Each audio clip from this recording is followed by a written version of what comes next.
rings. And we have a self check over here, and the restrooms are down that way if you need them. And today, I am so pleased to introduce to you Michelle Gaida. She is the Assistant Secretary of the Bureau of Public Affairs, who will give the official welcome for today's program, The Legacy of the Marshall Plan. Michelle Gaida is an experienced global communications strategist, bringing a wealth of expertise to the Department of State. And before joining State, she served as Senior Vice President of Global Corporate Communications for Weber Chandler. And prior to that, Assistant Secretary Gaida was a lead member, a former Speaker of the House, Newt Gingrich's communication team, and served as his National Deputy Press Secretary during his 2012 presidential campaign. In 2016, Assistant Secretary Gaida was honored with the outstanding 50 Asian Americans in Business Award by the Asian American Business Development Center. The Diplomacy Center is honored to have you here today. Please welcome Assistant Secretary Gaida.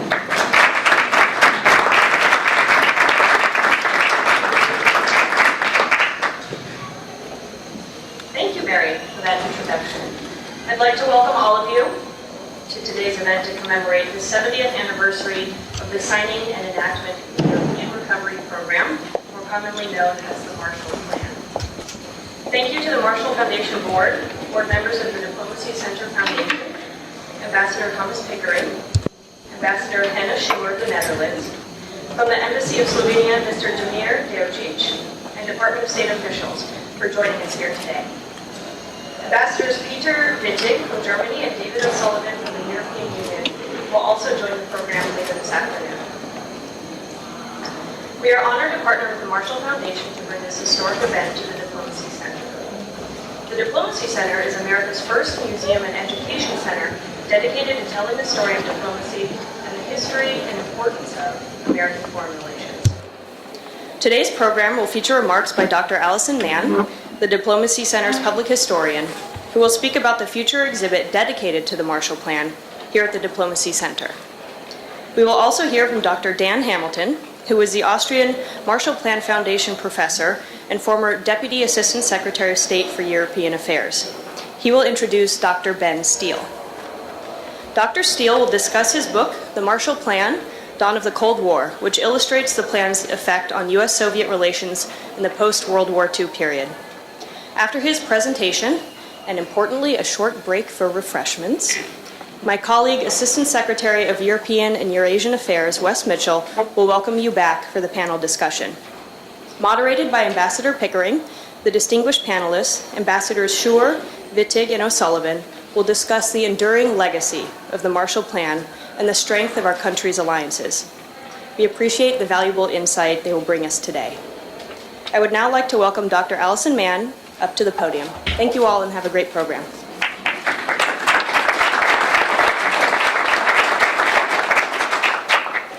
Thank you for the warm welcome, Assistant Secretary Gaida, and thank you to the Marshall Foundation for sharing this image with me last year when I was looking for a photo for our social media. You may be unfamiliar with it. I'm sure you recognize George Marshall, but maybe not the pup in the picture. So while we work on the center's permanent exhibits, we do maintain a very robust presence on social media, and we are really aiming to draw in our target audience of students, educators, and the American public. And who doesn't love a puppy, right? So this image from 1951 shows Secretary Marshall. He's petting his thank you present from the grateful people of Norway. It was a Norwegian elk hound who was appropriately named Nato, the name of the dog. I know, cute, right? And the man on the left, it's the Norwegian ambassador, and the young man on the right, he won an essay contest from his school, and he was the one who came to deliver his essay and also deliver NATO. So I think NATO was in the cargo area. He was probably up above. So it's a hook, right? And so in that way, we're able to share with our audience, you know, the wonderful story about the Marshall Plan, and in the short text, they learned a little bit more about what it was. But for our permanent exhibit here, this is just a short sketch. Visuals, as I just told you, they really provide a means of storytelling. And our history hall that will be here in the center, it will show the larger framework of the Marshall Plan and explain its context. And stories about ordinary people in America and also Europe, how they were affected by it. So it'll be flanked by a statue of George C. Marshall there you can see on the end. So in many ways, how did the Marshall Plan not only affect Europeans, but Americans in the American economy? So this is women in Germany who are buying American produce. It's a very compelling images, and I think it tells a story on its own, because American farmers were really benefiting from this plan. There was a huge surplus in America. They had been pumping out so much because they needed to feed their troops. So as you all well know, when you have a surplus, the prices will go down. So the Marshall Plan really helped American farmers in that way. We also have an image here showing how American medicine and science crossed the Atlantic under the auspices of the plan. These are Parisian children who are receiving American manufactured vaccines. So it wasn't just food and coal, it was also medicine that was making its way over there.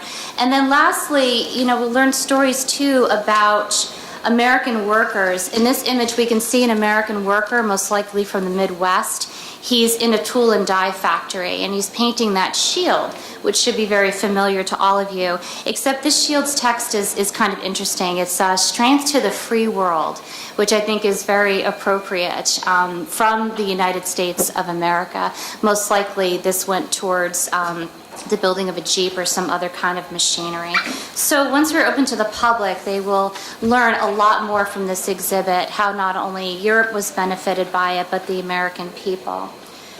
But it is now my pleasure to introduce Dr. Rob Havers. And he has been president of the George C. Marshall Foundation since May of 2014.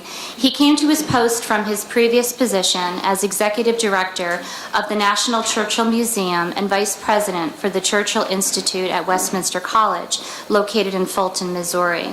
Since joining the Marshall Foundation, he has refocused the organization on activities and programs central to developing a greater understanding of the life and career of George C. Marshall.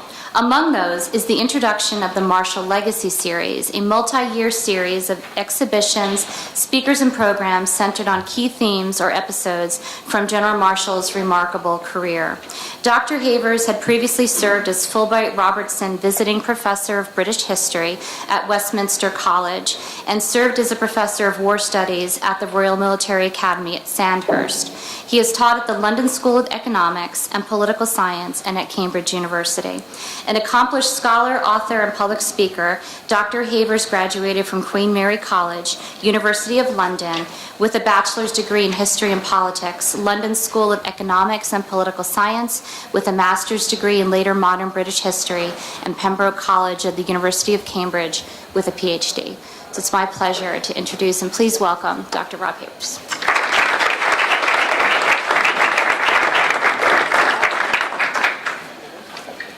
Excellencies, ladies and gentlemen, a very good afternoon to you all. It is a wonderful occasion, and as president of the George C. Marshall Foundation, I'm delighted to guide us through this afternoon. It was President Harry Truman's admiration for George C. Marshall that created our organization, an organization to preserve the legacy of George C. Marshall.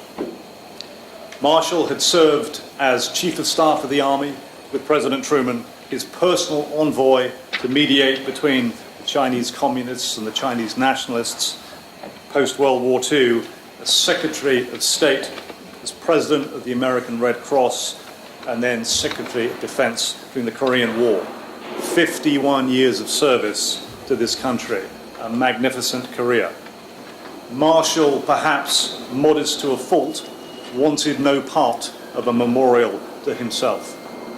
Realizing this, President Truman urged the creation of a library and a museum to house Marshall's papers and the papers of Marshall's contemporaries, and to allow the world to understand who Marshall was and why he needs to be understood in the modern era.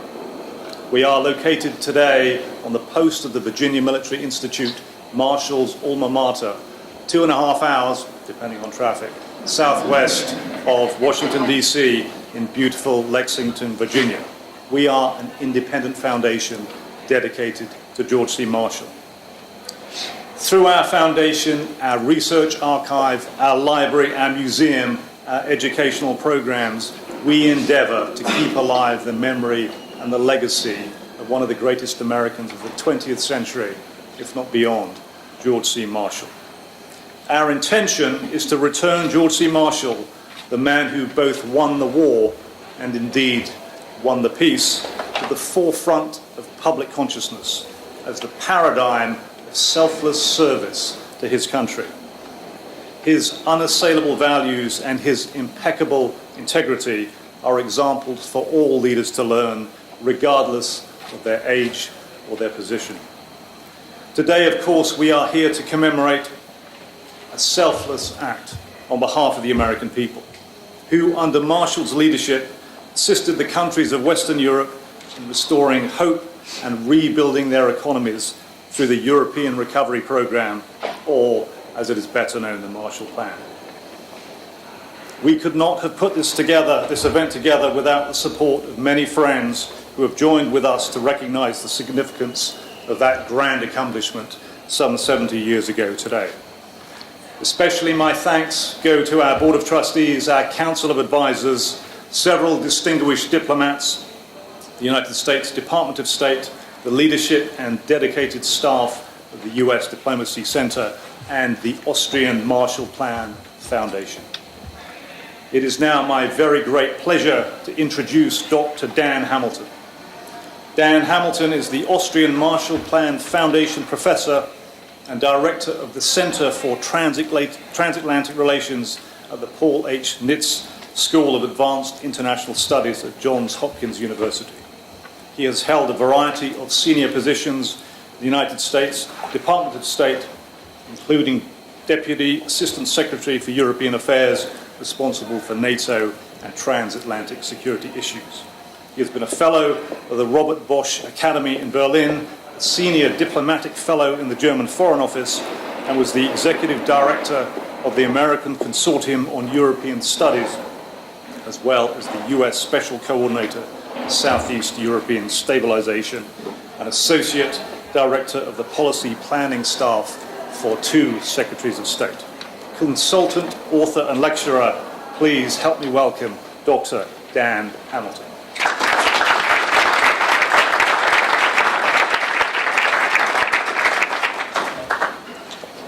Thank you, Rob. It's a pleasure to be here. Appreciate the opportunity to speak to you today. Excellencies, my former boss, Tom Pickering. I see a few of my bosses out here in the audience and many friends.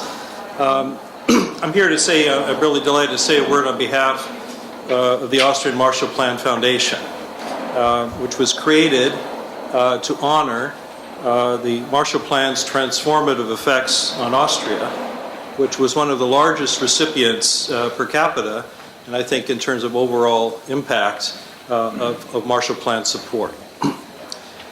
Today, we're commemorating an important milestone in America's relationship with Europe.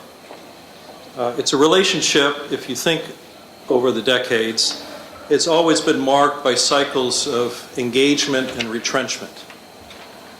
I think we particularly recall some vivid days 73 years ago, the closing days of World War II. Very dramatic days of liberation. And in those days, if we think about the timing, 1945, in most of Central Europe, the liberation from the grip of the Third Reich did not lead to freedom, as it did in Western Europe, in Austria, and in Germany itself. General Patton's tanks and his advancing troops had already withdrawn from Western Bohemia, which they had liberated, leaving the Red Army in control not only of Czech and Slovak lands, but throughout the region. And the hope of liberation soon gave way to the sober reality of foreign rule and a new Cold War. America's withdrawal from this region was part of an overall retrenchment at the time by the United States from global commitments and responsibilities in those initial post-war years. American soldiers and the society that deployed them far from American shores ached for their return, to gain victory's dividend, and to build a better future at home. After having sacrificed so many and so much for Europe, Americans were ready to look homeward. The popular mood was very clear. It was time to put America first.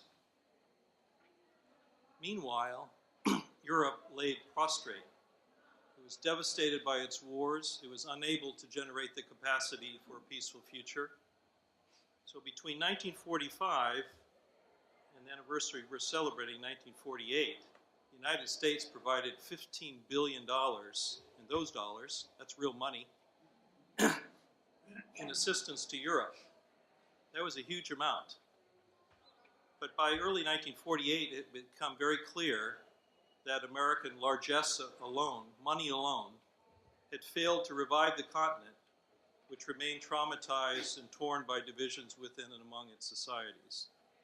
It was only then, as concerns grew about Europe's future, that American leaders understood that the United States could not afford to retrench, and that checkbook diplomacy alone was inadequate to safeguard the very interests and values of the United States that we had sacrificed so much to defend during 2 world wars.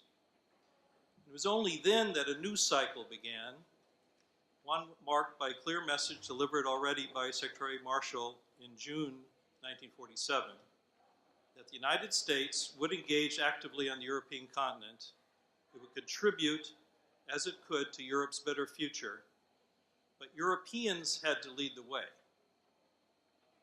If Europeans wanted American support, they would have to cast aside their divisions and demonstrate how they would build that better future together. That was the plan in the Marshall Plan. America would fuel Europe's recovery. America would stand with Europe, but Europe had to work together to chart the way forward. The Marshall Plan was a tremendous success, and its legacy continues to pay dividends today. And today, everyone remembers the money behind the Marshall Plan. But in the end, the Marshall Plan really only amounted to $13 billion. Less money than the $15 billion the US had invested in Europe in the 3 years after the war. And that is a lesson. It was not the money that made the Marshall Plan, it was the plan behind the plan and its true legacy for Europe's better future. Not only did Europeans have to tell Americans how they used the funds, they had to do so together. The effect was to galvanize the European movement, to make real and practical what had just been a dream, a true European community. And built on that newfound identity of interest and values, we and our partners build the other institutions of the post-war era, from the GATT to the OECD and to NATO.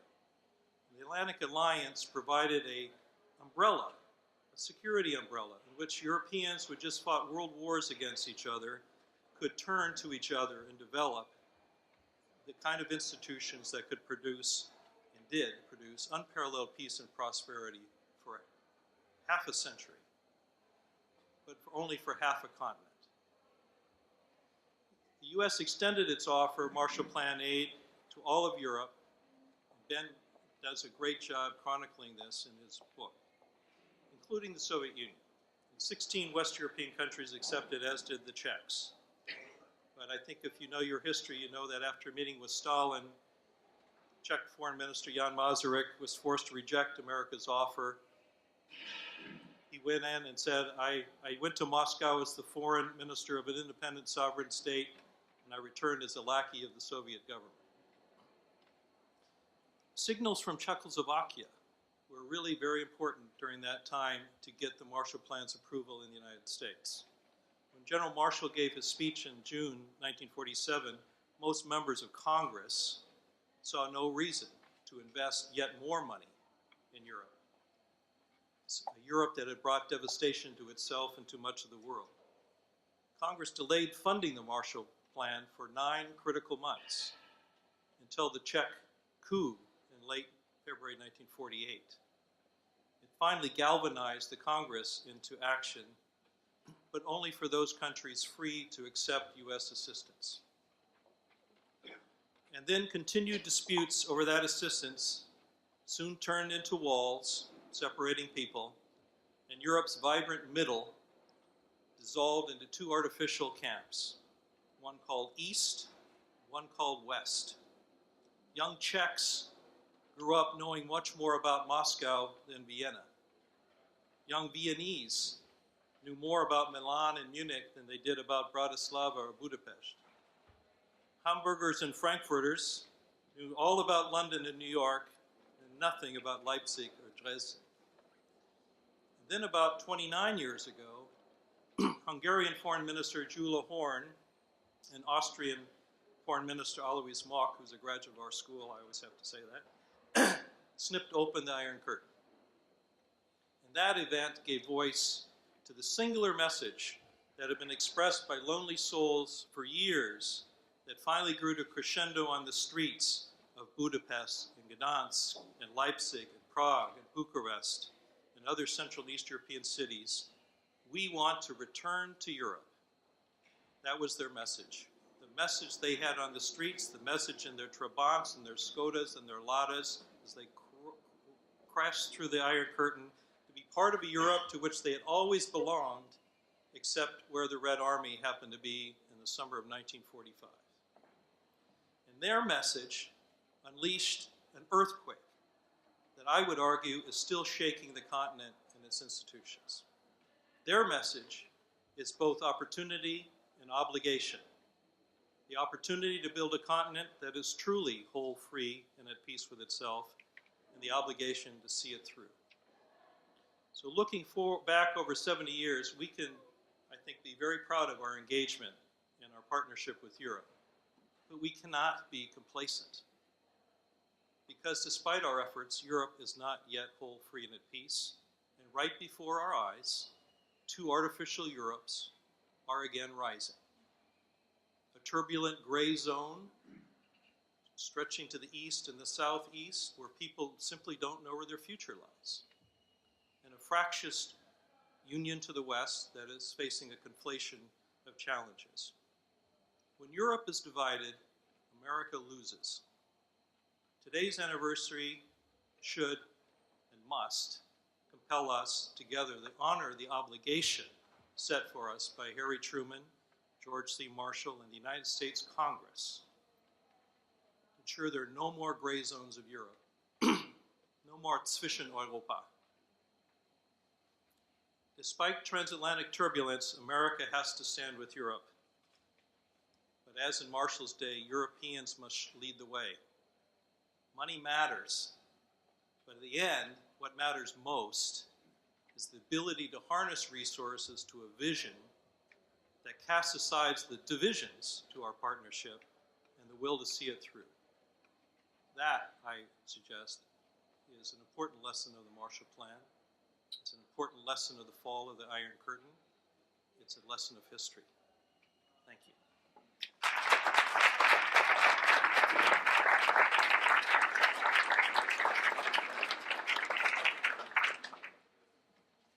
Dr. Hamilton, thank you very much for those remarks. Our next presenter, Dr. Benn Steil, is Senior Fellow and Director of International Economics at the Council of Foreign Relations in New York. His recently published book, The Marshall Plan, Dawn of the Cold War, has been described as brilliant by the Wall Street Journal. The Financial Times said it was elegant in style and impressive in insights. Kirkus Reviews called it a vivid, opinionated narrative full of colorful characters, dramatic scenarios, villains, and genuine heroes that would be, it said, the definitive account for years to come.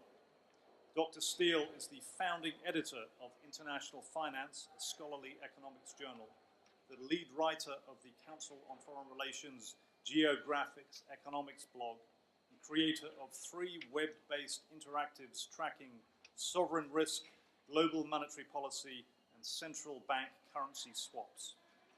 Prior to his joining the Council in 1999, he was the Director of the International Economics Programme at the Royal Institute of International Affairs in London. He came to the Institute in 1992 from a Lloyd's of London tercentenary research fellowship at Nuffield College, Oxford, where he received his master's and doctor's degrees in economics. He also holds a bachelor's degree in economics, summa cum laude, from the Wharton School at the University of Pennsylvania.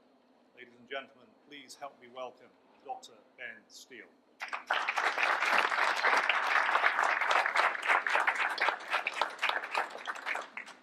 Thank you so much, Rob. Thank you so much to the George C. Marshall Foundation, the State Department for hosting me here today. It's a great honor.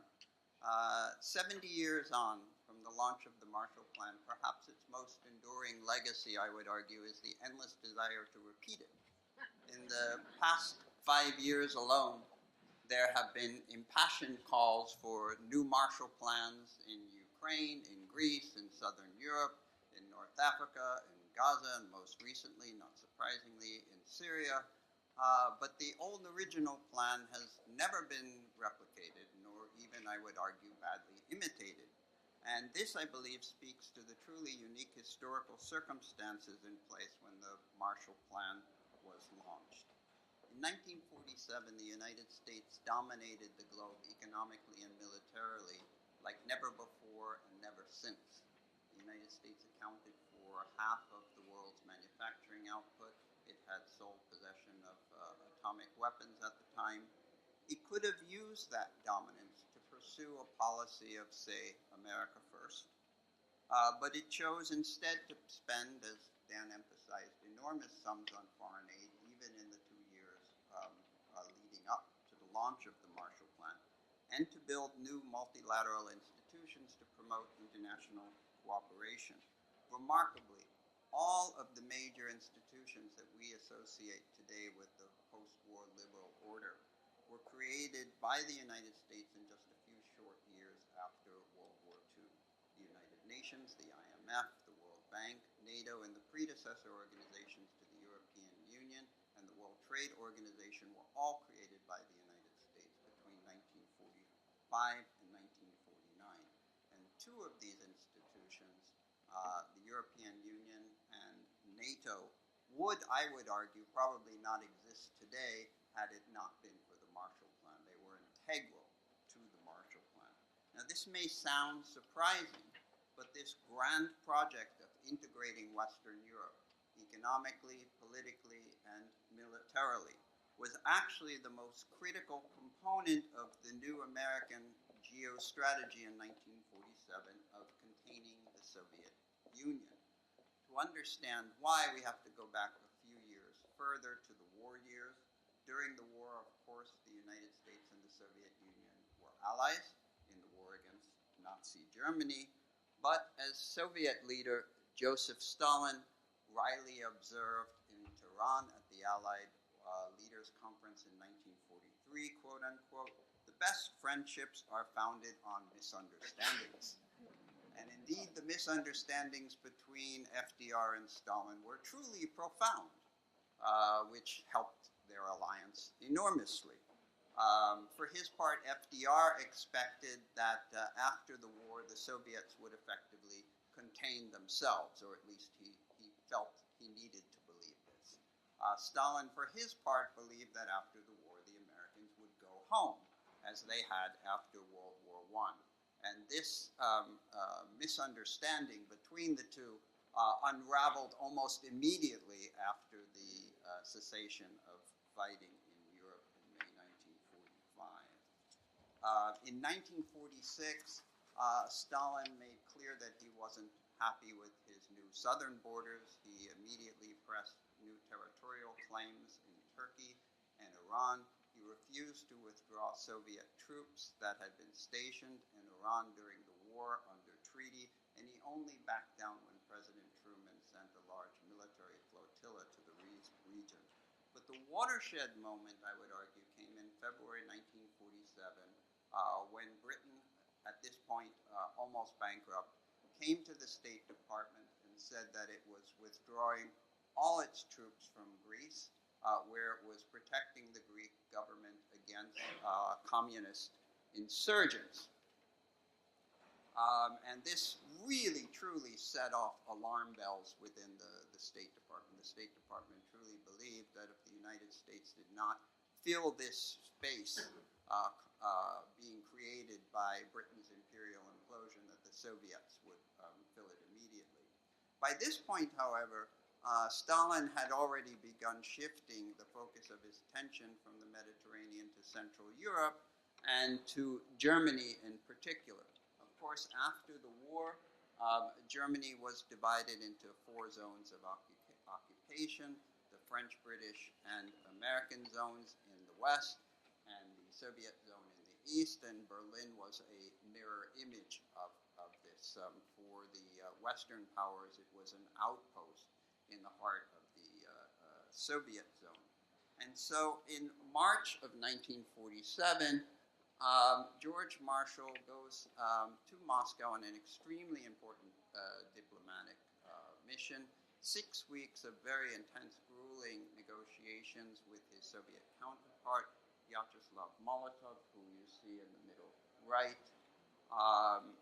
over the future of Germany. They're trying to find some way to reach agreement to end the occupation of Germany and to reunify the country. Of course, Marshall was in this effort allied with the British foreign minister on the far left, Ernest Bevin, and the French foreign minister on the far right, Georges Bidault, who were certainly 2 heroes of my tale.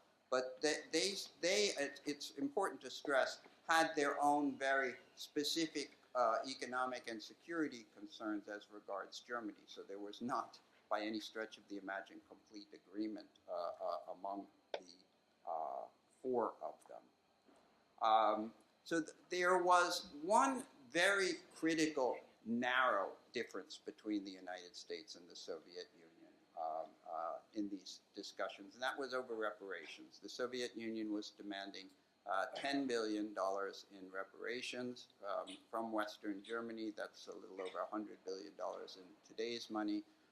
The United States, which was keeping Western Germany alive at enormous cost, refused to talk further about reparations until Western Germany was self-sustaining, because otherwise it would have been the United States itself which was effectively paying these reparations. But there was a much more fundamental difference between the United States and the Soviet Union that made compromise truly impossible, and that is that neither the United States nor the Soviet Union could countenance the idea of a united Germany becoming an ally of the other.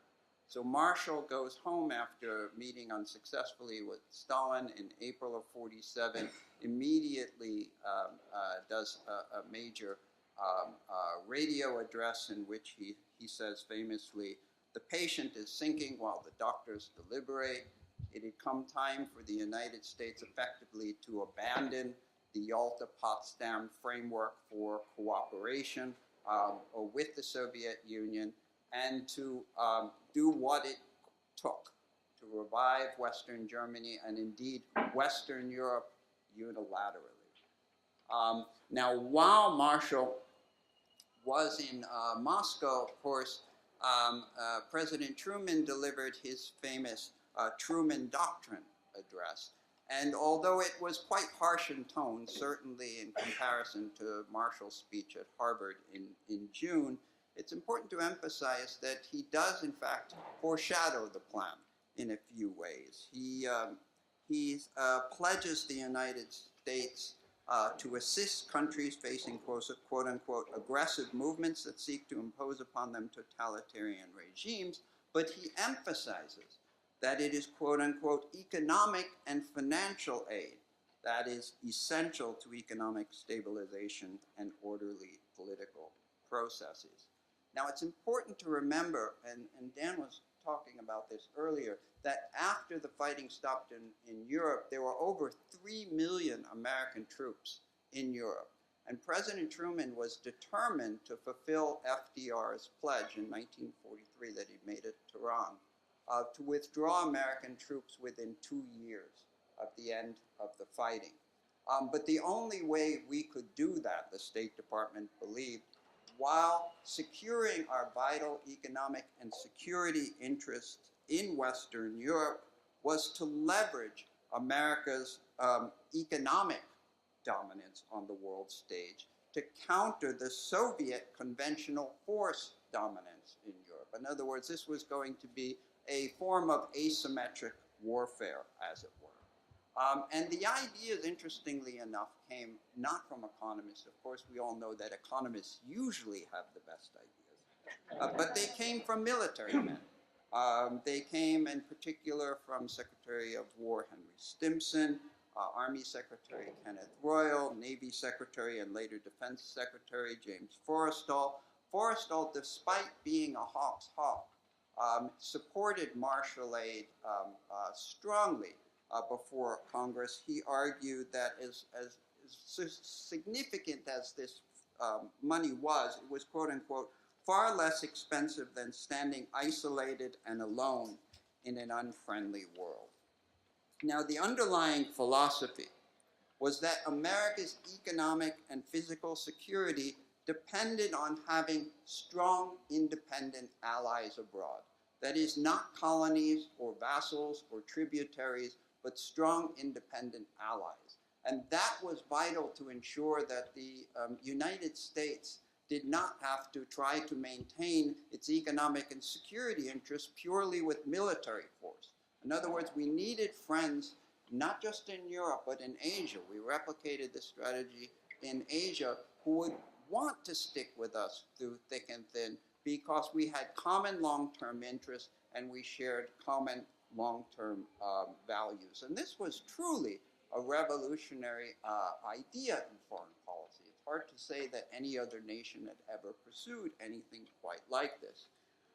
Who were the main architects of the Marshall Plan? Well, George Kennan, third from the left, certainly deserves enormous credit in terms of crafting the Marshall Plan as a sort of geostrategy. Will Clayton, one of the most remarkable, largely forgotten figures from the State Department. I would argue that Will Clayton, in many senses, deserves to be considered the father of the European Union. He was way ahead of Jean Monnet and his European counterparts at the time. It was Will Clayton who put the idea of European economic and political integration at the heart of the Marshall Plan. General Lucius Clay, on the right, not part of the State Department, not even formally part of the Marshall Plan. I think he deserves enormous credit for having reversed U.S. occupation policy in Germany, which since 1944 had been the so-called Morgenthau Plan to deindustrialize Germany after the war. That was turning out to be a humanitarian and economic catastrophe. It was Clay who really drove the reversal of this policy and helped make a revival of West German industrial capacity as the centerpiece of this new geostrategy of integrating Western Europe economically and politically. Of course, George Marshall, not in any sense an architect of the fine details of the plan, but surely a master synthesizer and the best possible salesman for such a plan. It is very difficult indeed to have imagined such a plan having gone through Congress without George Marshall's name attached.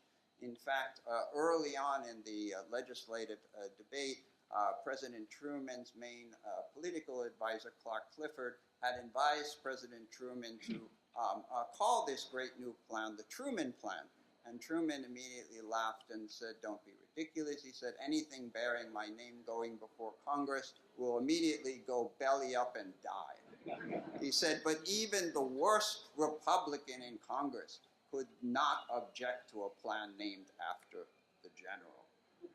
And this was surely true.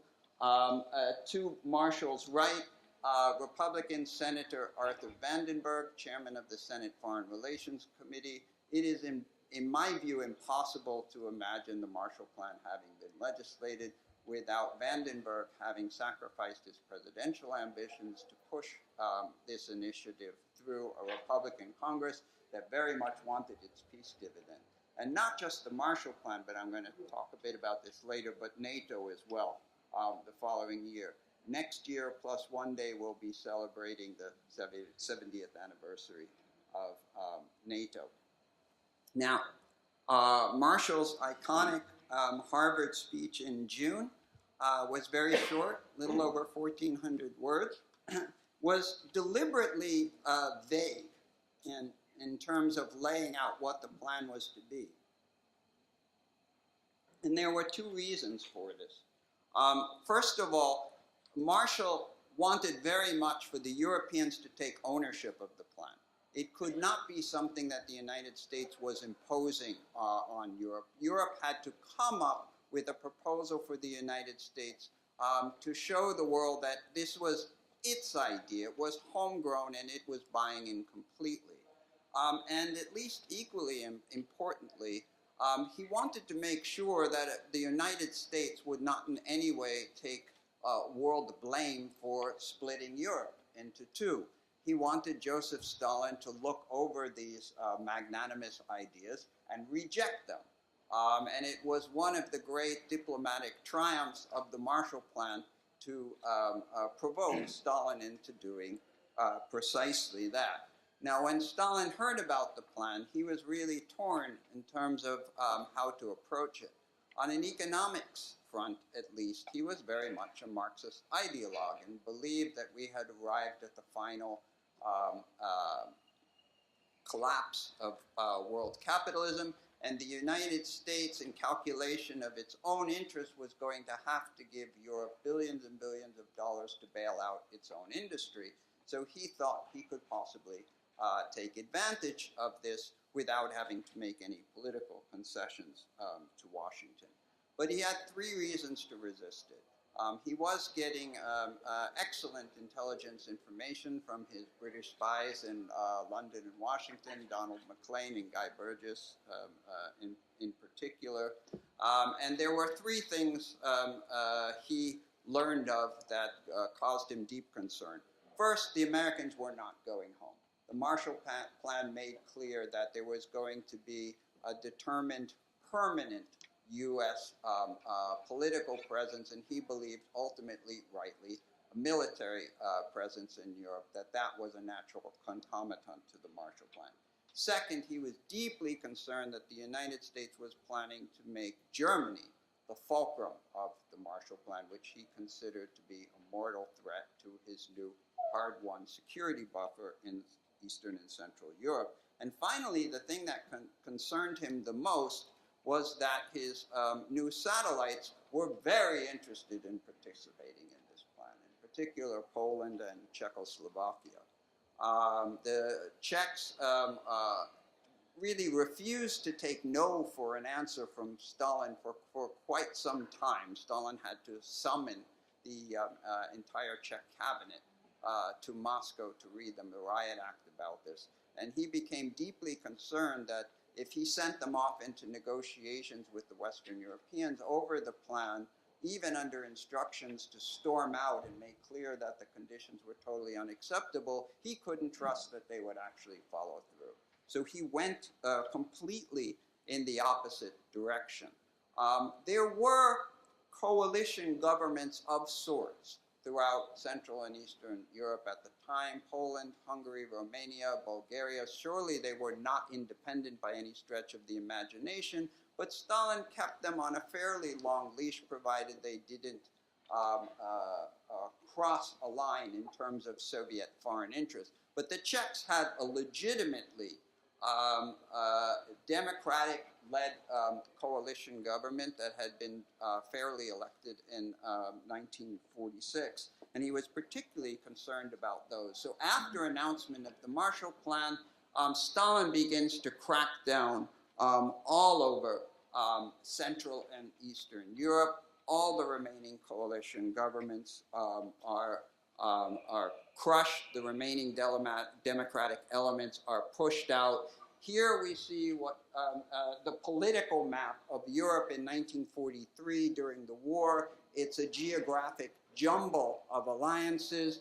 But now, if we fast forward to 1949, you can see that the geographic split is now clear. Europe is divided between Marshall states in the west and the Soviet satellite states in the east. And thus, the subtitle of my book, Dawn of the Cold War, I argue in the book that it is not until Marshall's speech that Stalin finally comes to the conclusion that there's no possibility of any cooperation with the United States. Now, it would have been cooperation on Stalin's own terms, no doubt, but he did believe before announcement of the Marshall Plan that the U.S. would be forced to come to terms with him in Germany just in order to withdraw his troops. Once he realized that was wrong, he went entirely in the other direction. In February of 48, as Dan mentioned, Stalin instigates a communist coup in Czechoslovakia. So this is the one really interesting state in Central Europe, the only one other than Germany that's truly in play and could have gone either way. I've just written an article that I hope to publish shortly called Who Lost Czechoslovakia? And there was quite a hearty debate within the State Department about what the State Department could have done to stop this. George Kennan and George Marshall quite deliberately did nothing. And that's because they believed they couldn't possibly defend Czechoslovakia without pouring millions of troops back into Europe. But the coup in Czechoslovakia very much helps galvanize Republican support behind the legislation. And in April of 1948, of course, it finally goes through. This, in turn, pushes Stalin to fight back even harder. He's particularly concerned, as I mentioned, about Germany's role in the Marshall Plan. In the spring, he launches the blockade in West Berlin, in Berlin, whose main purpose, by the way, was not to drive the Americans out of West Berlin. That would have been icing on the cake for him, but to stop the Americans from creating a West German state. Of course, as we all know, the blockade was eventually defeated by a heroic Allied airlift, and also, although this is missing from a lot of history education, a counter-blockade that was extremely effective in hurting not just the East German economy, but the Soviet economy. So in May of 1949, the Allies create their West Germany. In September, Konrad Adenauer is elected first Chancellor of the new Federal Republic of Germany. And in October, Stalin creates his East Germany. And then the borders of the conflict, Cold War conflict between the United States and the Soviet Union, in Europe at least, are effectively frozen for the next 4 years. Let's just step back for a moment and just look at the Marshall Plan in isolation and ask whether it succeeded or how it succeeded. First, how much money was involved? $13.2 billion in 1948 money. That's about $135 billion in today's money. It was about 2.6% of recipient country output, 1.1% of US GDP. To put that in perspective, if the United States were to launch a Marshall Plan today of equivalent size, that would be $800 billion. So this was a significant commitment of resources. And remember, US GDP growth in 1946 was negative 11.5%. This was a massive recession due to the collapse in government spending after the war. Now, it did clearly produce an enormous recovery in Europe between 1947 and mid-1952 when the plan wound down. GDP growth increased by 60% among the recipient nations. To put that in perspective, if you look at the 5 years leading up to the financial crisis in 2008, the EU 27 GDP growth was 15% during that period, so enormous. Now, the early eulogistic accounts of the Marshall Plan simply ascribed all of this success to the money that the United States had given. It wasn't until decades later that economists grew somewhat skeptical and started running their statistical regressions on this, and this just left them even more confused. They looked for what Keynesian mechanisms could have produced this type of growth. Well, they said, could it have been that it enabled the European countries to import far more than they could have otherwise? And they found, well, yes, it did allow them to import a little more, but it certainly doesn't account for the enormous increase in growth over this period, only a small amount. Did it allow for more government spending? No. Government spending as a percentage of GDP actually fell during the Marshall years. So I think the most important reasons for the success of the Marshall Plan are perhaps unmeasurable, and I would emphasize two of them. First, George Kennan, who is no economist himself, always emphasized that the main impact of the Marshall Plan, if it worked, would be psychological. It had to be, in Kennan's view, a 4-year plan to convince the Europeans that we were not going home this time. We weren't just going to write a check and retreat into splendid isolation again. We were there for good. And it didn't quite work out as Kennan had hoped. That is, the Europeans, the French and British in particular, were unwilling to go forward with the State Department's integration vision without firm security guarantees from the United States. The French in particular said, look, if we go down this road, we will no longer be self-sufficient. How will we protect ourselves if Germany in the future cuts off our coal supplies? Or the Soviets take over Western Germany and cut off our coal supplies? If we're going to go forward, you have to provide credible security guarantees. And those came in the form of NATO in 1945, which indeed the State Department came to call a military ERP, European Recovery Program. To put this in a contemporary context, in Iraq and Afghanistan, the United States has already spent over $200 billion in reconstruction aid alone. That's over 50% more than the entirety of Marshall aid in current dollars, yet we have almost nothing to show for it.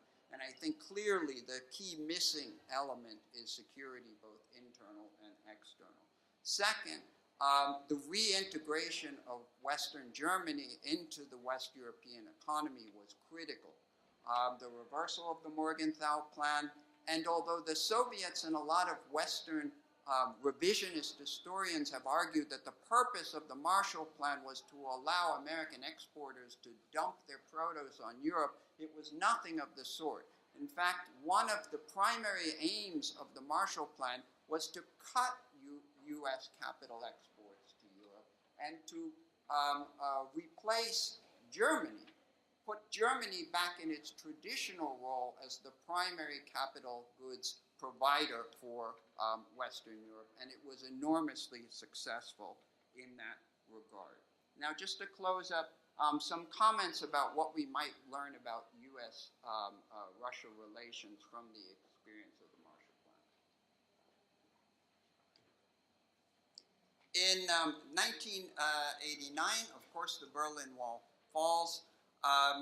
Historically, political upheaval in Germany has had enormous reverberations throughout Europe, and 1989 was no exception. The Soviet security buffer in Eastern Europe now collapses closer to Moscow than it had been since the 18th century, but the alliances that America built, in particular NATO, were as strong as ever, and the newly liberated countries in Central and Eastern Europe are, of course, clamoring to get in. Soviet leader Mikhail Gorbachev is extremely concerned about this particular alliance, NATO. He saw the risk of NATO expanding bit by bit to Russia's borders and pleaded with Bill Clinton not to go down this route. Now, there were two logical responses that the U.S. could have had to Gorbachev's pleas. One I would ascribe to George Kennan, who is now in his 90s, said, please don't do this. This is what we fought the Cold War for, to get to this point. Let us see if we can reach an accommodation with with a new democratic Russia about what independence and sovereignty would mean in Central and Eastern Europe. The other intellectually coherent view was the Republican view, essentially the Dole-Gingrich position laid out in the 1994 contract with America, which said this is nonsense, Russia will always be Russia, we need to expand NATO robustly.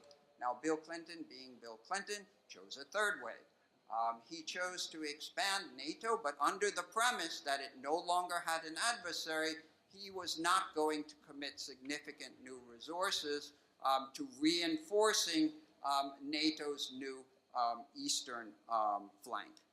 George Kennan called Clinton's strategy the most fateful era of American policy in the entire post-war era. He said it will inflame nationalistic, anti-Western, and militaristic tendencies in Russian opinion, have an adverse effect on the development of Russian democracy, restore the atmosphere of Cold War to East-West relations, and impel Russian foreign policy in directions decidedly not to our liking. Within the administration, perhaps the most powerful advocate of the expansion position was Richard Holbrooke, who said that Kennan's position was nonsense. He wrote in 1998 that the United States could, quote unquote, have its cake and eat it too. Years from now, he wrote, people will look back at the debate and wonder what all the fuss was about. They will notice that nothing has changed in Russia's relationship with the West. Now, Richard Holbrooke was a great diplomat, but I think in this particular case, it is hard to be more wrong. Now, to understand why, this is a map of Russia, Russia's view of Europe, as I would describe it. It's an upside-down map. North is on the bottom. And if you look at Russia's western border, what you see is thousands of miles of unprotected plains. No mountains, no bodies of water, and of course Russia throughout its history has been invaded from the west. Napoleon went to Moscow through the west, Hitler went to Moscow through the west. This is how the Russians see the world. And Vladimir Putin is no different from Joseph Stalin in this regard.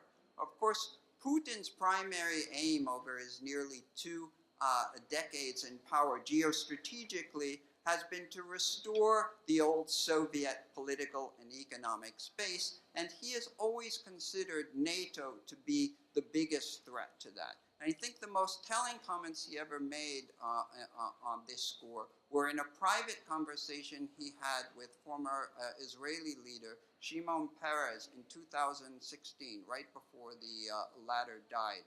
Peres recounted the conversation, and this is what Putin told him. Very interesting. He said, what did the Americans need NATO for? The Soviet Union doesn't exist. The Warsaw Pact was dismantled. Why did they need Georgia in NATO? Why do they need Romania in NATO? Do they think I didn't know that Crimea is Russian and that Khrushchev gave it to Ukraine as a gift? I didn't care until they needed the Ukrainians in NATO. What for? I didn't touch them. They wanted to go to Europe. I said, great, go to Europe. But why did they need them in NATO? These, I would argue, are not the words of an ideologue. They are the words of a ruthless pragmatist, and not even uniquely ruthless by Russian standards. Gorbachev, certainly no friend of Putin's, supported the annexation of Crimea. He supported the occupation of Georgia. This is really the Russian view of the world. So my bottom line is that I believe that Kennan was right, that we grossly underestimated in the 1990s at least Russian resistance to NATO. Kennan in 1998 said, quote unquote, we have signed up to protect a whole series of countries even though we have neither the resources nor the intention to do so in any serious way. So coming back to the Marshall Plan to wrap up, the broader historical lesson I believe is this. We remember the Marshall Plan today because it was visionary.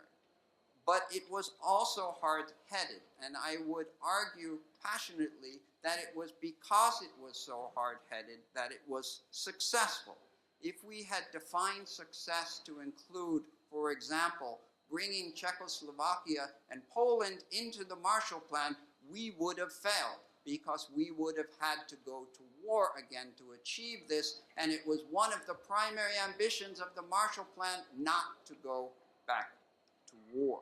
Great acts of statesmanship like the Marshall Plan are grounded in realism and not just idealism.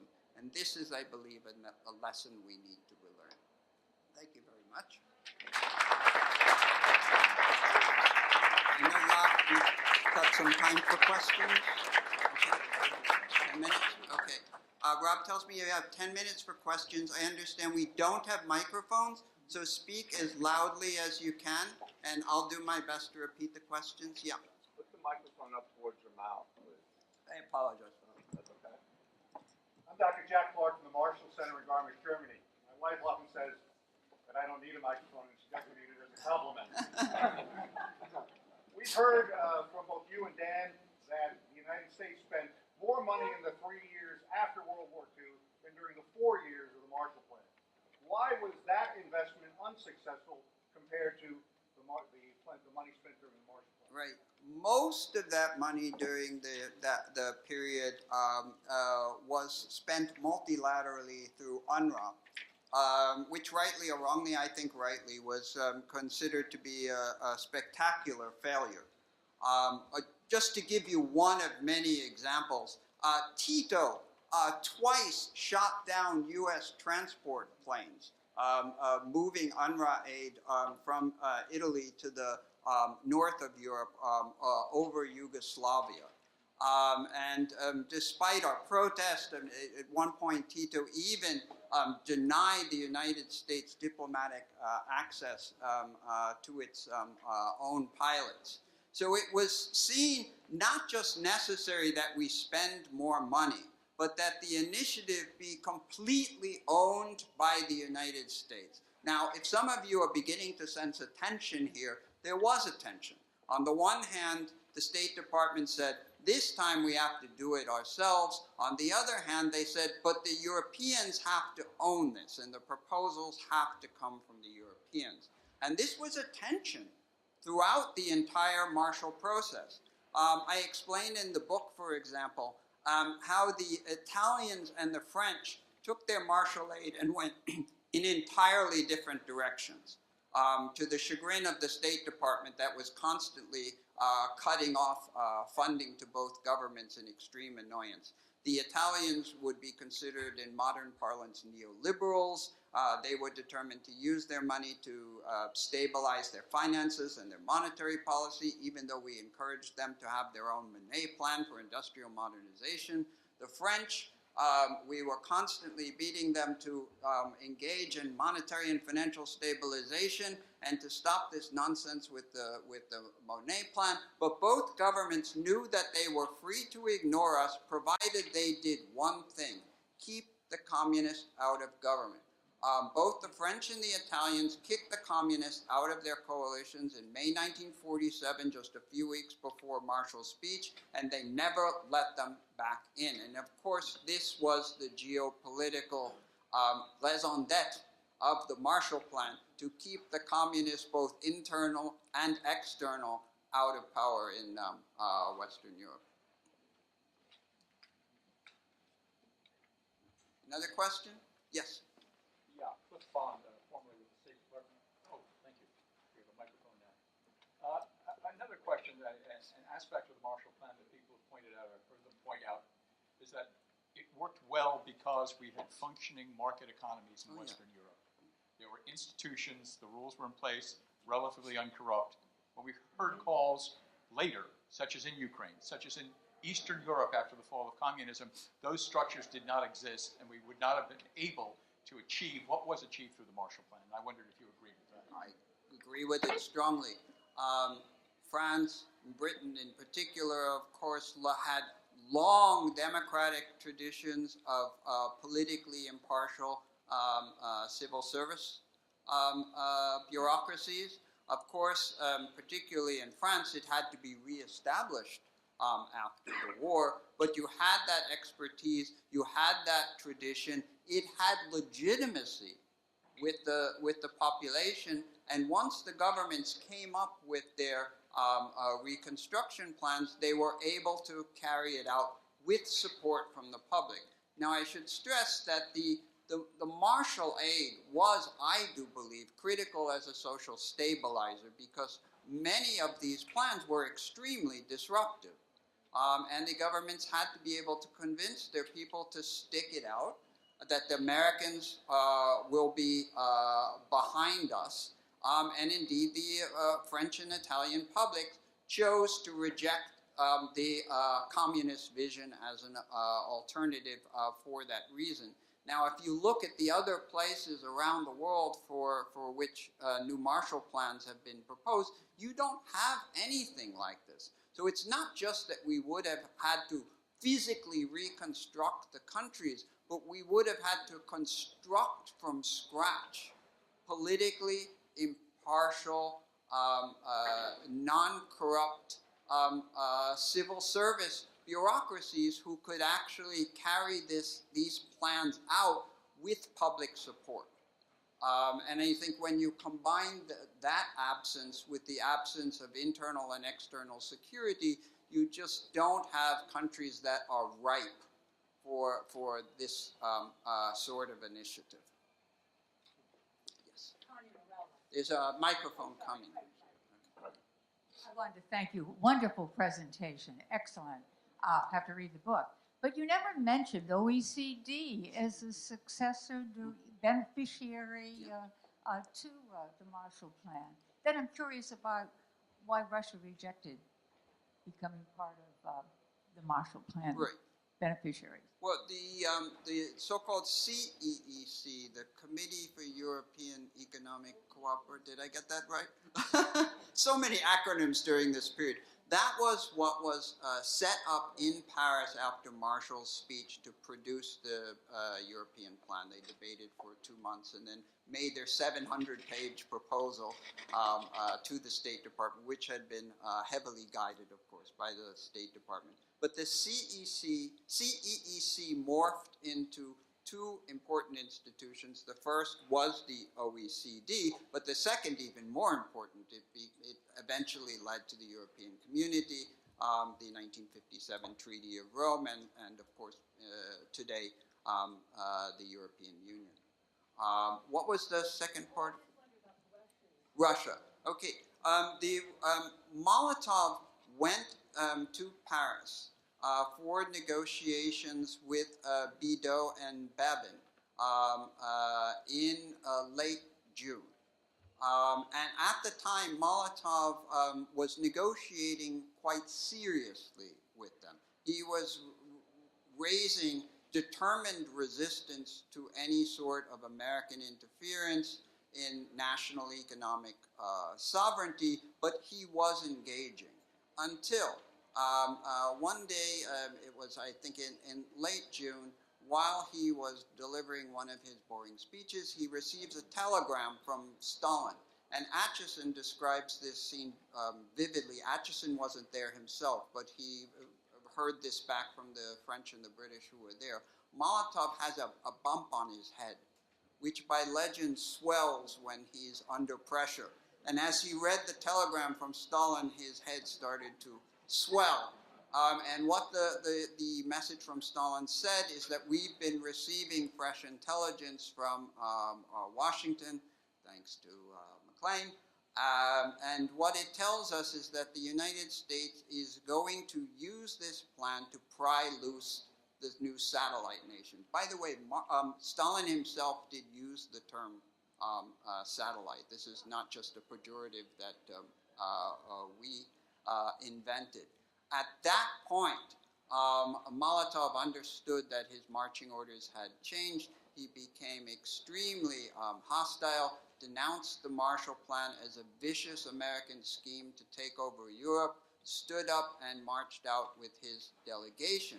But still, the Soviets at this point were in confusion. Molotov in early July sends out diplomatic cables to the satellites in Central and Eastern Europe, telling them to go to Paris to meet with the prospective Marshall Fund recipients and to raise their objections to this American interference in economic sovereignty and to storm out. 2 days later, he sends new telegrams saying, no, don't go at all. And the reason is because the Czechs and the Poles had expressed such enthusiasm for participating that he did not believe that they would follow the instructions to walk out. So it had been Stalin's initial intention to go into the plan and try to subvert it from within, all the while trying to extract however many billions of dollars he could have gotten from the United States. But once he lost faith in his ability to control his own satellites, he said it was too risky to go forward. One more question, yes. Dave Roll, talk about the pressures from the other side of the world, Japan, China, and the pressure that might have been put on Congress through the China bloc and also MacArthur for money from the U.S. for that part of the world. Was it going out? How much was it? Yeah, at the time that Truman's Doctrine speech was being prepared in the State Department, there had been proposal to expand this idea of massive economic and financial and military aid much farther afield. For example, Eisenhower supported extending it into the Asia Pacific. It was seen at the time, though, as having been too ambitious, that we had to focus on the area of the world that was the most immediate concern. Having said that, there's no doubt that we eventually followed the same sort of geostrategy in our approach towards Japan. You see this in Acheson's papers, where he discusses the proposals to make Japan into a neutral country, to try to reach some accommodation with Stalin. And he rejects this outright. He said there's no hope in trying to maintain democracy and capitalism around the world by making these countries into neutrals. We have to make them into democratic allies. So that same sort of strategy that we applied in Germany was applied in Japan ultimately. Right. Thank you so much.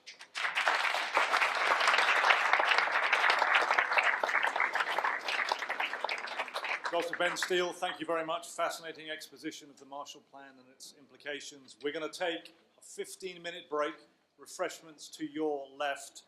In that time period, please think about if you have a question for any one of our panelists. On your chair, you should have one of these question cards. Think about the question you would like to pose, fill it in, and pass it to Mr. Jeffrey Kozak. Please raise your hand, Jeffrey, in the break, and we will reconvene around about 3:30, 15 minutes or so. Thank you very much. For returning to your seat, much appreciated. I'm going to hand the podium back to Dr. Havers, who will introduce the afternoon session. Thank you. Alison, thank you very much. And welcome back to a most interesting session to come. We will hear from several practicing diplomats regarding the impact and the resonance of the Marshall Plan, which even today stands as a keystone achievement in US diplomacy. The first of our speakers for this session is Dr. Wess Mitchell. Dr. Mitchell became Assistant Secretary of State, European and Eurasian Affairs in October 2017. He is responsible for diplomatic relations with 50 countries in Europe and Eurasia and with NATO and the EU. Prior to joining the State Department, Dr. Mitchell spent 12 years at the Center for European Policy Analysis, a think tank dedicated to the study of Central Europe. A co-founder of SIPA, he served as president and CEO for 9 years and director of research for 3 years. He played an instrumental role in SIPA's growth to become a leading transatlantic think tank with offices in Washington, D.C. and in Warsaw, Poland. From 2013 to 2016, Dr. Mitchell chaired the European Working Group for the John Hay Initiative, and he served also on advisory boards for several US and European institutes, including the Brzezinski Institute for Geostrategy, the Slovak Atlantic Commission, the Prague Center for Transatlantic Relations, the Atlantic Initiative Berlin, and the Alexander Hamilton Society. Dr. Mitchell is the author of numerous articles and reports on transatlantic relations and international security. He speaks German and has studied Dutch and Czech. Please help me welcome Assistant Secretary of State, A. Wess Mitchell.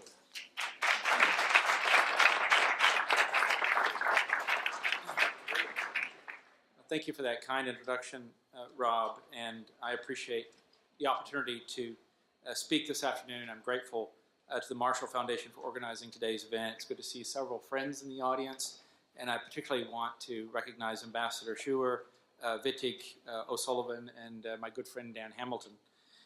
It was very important for me to take time today to be here to mark the 70th anniversary of the Marshall Plan. 7 decades ago, Americans made a decision to rebuild Europe after the Second World War.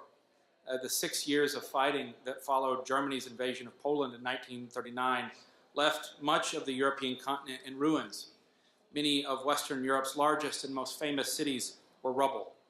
The richest and most populated regions of Germany, Holland, Belgium, Italy, and northern France had been laid waste by years of heavy combat, occupation, blockade, and aerial bombardment. Most of continental Europe's men between the ages of 15 and 60 were dead, maimed, imprisoned, or vagrant. A large portion of the continent's women, children, and elderly were on subsistence diets, and in many places only a few meals away from starvation. Even Britain, which had been guarded against invasion by the Channel, was bankrupt. If you flew over Germany in 1946, you would have seen a landscape that looked more like the cratered surface of the moon than a civilized nation. The United States had options for how it would respond to Europe's plight. To understand the significance of what we did in 1948, I think you have to look back at what the predecessors of Marshall and his colleagues had done after a previous European war in 1918. At the end of the First World War, the United States removed itself from European affairs. At the Paris Peace Conference, we insisted that high principles, Woodrow Wilson's 14 points, guide the construction of a new political order in Europe. America helped to create a dozen or so new nation-states from the remains of the Austro-Hungarian, Russian, and German empires. The map that emerged from the peace talks placed a dozen or so of these small, indefensible states, Saisonstaats, as the Germans at the time called them, in the historic crush zone between Germany and Russia. The resulting security vacuum attracted geopolitical predation and contributed to the conditions that caused the Second World War.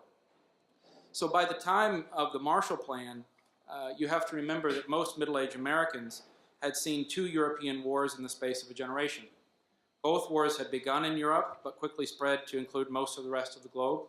Both wars had shown that the old balance of power that stabilized Europe in previous generations and previous centuries was permanently broken, and that no combination of European states could contain a unified industrial national Germany.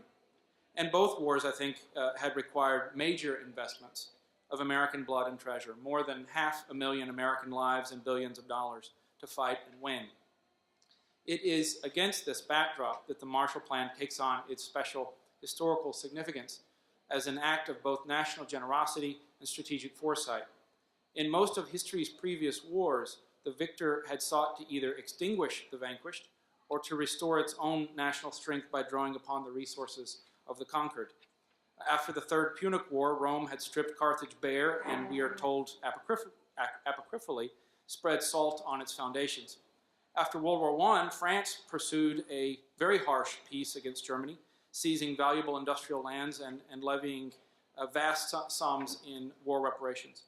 And even after World War II, at the same time that Marshall and his colleagues were amassing aid to help Europe, the Soviet Union conducted a policy of systematic despoliation of Eastern Europe that uprooted virtually everything of portable value, from locomotives to entire factories, and moved them back to the Soviet Union. Not everyone in America was convinced that we should take the course that we took with the Marshall Plan. Secretary of Treasury Henry Morgenthau advocated a pastoral policy, as he called it, of stripping Germany of its industries in the Ruhr and Saar and turning it into a kind of vast agricultural buffer zone between the East and West. But America did not do that. Rather than punishing our enemies or retreating from Europe's problems, as we had done in 1918, America's leaders chose to remain in Europe and to use our great national wealth to nourish and rebuild its shattered societies. As Secretary Marshall said in 1947, the United States would, quote, do whatever it is able to do to assist in the return of normal economic health in the world, without which there can be no political stability or assured peace. In the years that followed, the United States gave more than $13 billion to the nations of Europe. In today's terms, that's over $100 billion. Money was only part of this investment, though. We built permanent U.S. military bases to ensure future peace, and we built new institutions. Together with our European allies, we formed NATO, and we helped spur the creation of the European Coal and Steel Community, which later became the European Union. The history of the last 7 decades, I think, validates the wisdom of these investments. Thanks in part to the Marshall Plan, European societies were able to stabilize themselves and resist the menace of communism. Building on this stability, we and our allies engineered the great Western economic miracle of the post-war world. Many European economies grew by more than 30% annually in the years after the Marshall Plan. America's national wealth jumped from 200 million in 1940 to more than 500 million in 1960. And with this united strength, we resisted the Soviet Union until its demise. Today we face new threats: a revisionist Russia that invades its neighbors, props up hostile regimes, and works to undermine Western societies from within; a China that seeks to expand its sphere of influence through military pressure on neighbors and perpetuates dangerous imbalances in the international economy; extremist terrorists who plot acts of savagery against our citizens as they go about their daily lives. These problems are no less complex than those faced by earlier generations of Americans and Europeans. After 1945, the task was one of creation, to forge new relationships and bring to fruition a new reality that could not have previously been imagined. Today, our task is preservation, to rally and conserve the West as a realm of ordered liberty against threats that few would have dreamed possible in the heady days after the fall of communism. Succeeding in these tasks requires us to strengthen our alliances and the values of democracy upon which they are built. There is no major foreign policy challenge in the world today in which the United States and Europe can expect to succeed without each other. America's commitment to the Western Alliance is borne out in the more than $11 billion we have pledged over the past year to the European Deterrence Initiative, in the defensive weapons we're providing to Ukraine and Georgia, the reconstruction support we provide to countries of North Africa, the aid and encouragement we provide to reformers in Eastern Europe and Ukraine, the reduced barriers to U.S. LNG exports to allies, and in the cooperation on border security, intelligence sharing, law enforcement, and cyber defense that we carry out every day with our European allies. Our allies must be willing to do more. Americans cannot be expected to care and spend more for Europe's security than Europe's own leaders. We cannot be expected to be more opposed to pipelines that make Europe more vulnerable to supply cutoffs in winter than Europeans themselves. And we cannot be expected to take more seriously the growing threats on Europe's southern and eastern frontiers than Europeans themselves. In all of these areas, we must show responsibility in acting together to confront shared challenges. Commemorations like today's are important for reminding both sides of the Atlantic that Allied cohesion is of inestimable value, but also that it requires sacrifice to maintain. Our grandparents, my grandparents' generation, grasped that fact after the Second World War. It is up to us to ensure that the peace and prosperity they helped to create and from which we have benefited so richly in our lifetimes is extended to future generations. Thank you.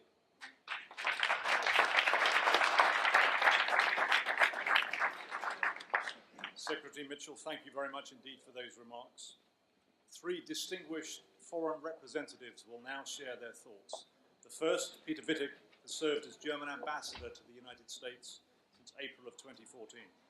Before then, he was German ambassador to the United Nations in New York. He represented Germany also during its tenure as a member of the UN Security Council in 2011 and 2012. Ambassador Wittig joined the German Foreign Service in 1982. He has served at the embassy in Madrid, at the German mission to the United Nations in New York, as private secretary to the foreign minister at the headquarters then located in Bonn, and as ambassador in Lebanon and in Cyprus. Ambassador Wittig has studied history, political science, and law at the universities of Bonn, Freiburg, Canterbury, and Oxford, and taught as an assistant professor at the University of Freiburg. Please join me in welcoming today Ambassador Peter Wittig.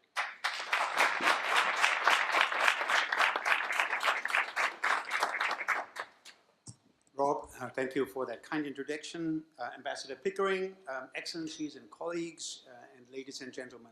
It's a tremendous pleasure for me to be here with you today. A great lineup of speakers and wonderful audience. I'm particularly impressed by the presentation of Benn Steil.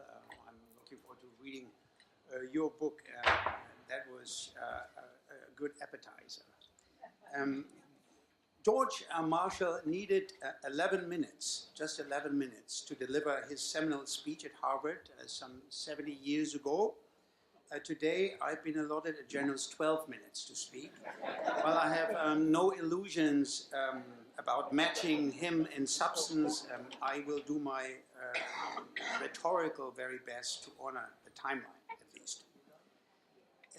It is right to keep it in the spirit of General Marshall, who was not known for long, elaborate speeches, but for precise and concise language in keeping with his military training. He appreciated quality over quantity, hence he limited his remarks to just 4 pages, and I remember I've seen the original document of his speech in Harvard here in the State Department, and it was quite a special moment. Ladies and gentlemen, the Marshall Plan is still firmly rooted in the collective memory of my own country. It's emblematic of the helping hand that the United States extended to Germany, despite my country having been responsible for incomparable aggression and destruction. What a contrast to the events following the First World War. Instead of demanding reparations, the US helped us to rebuild our country and economy, despite having been the arch enemy. Germans are still immensely grateful for this great act of statecraft.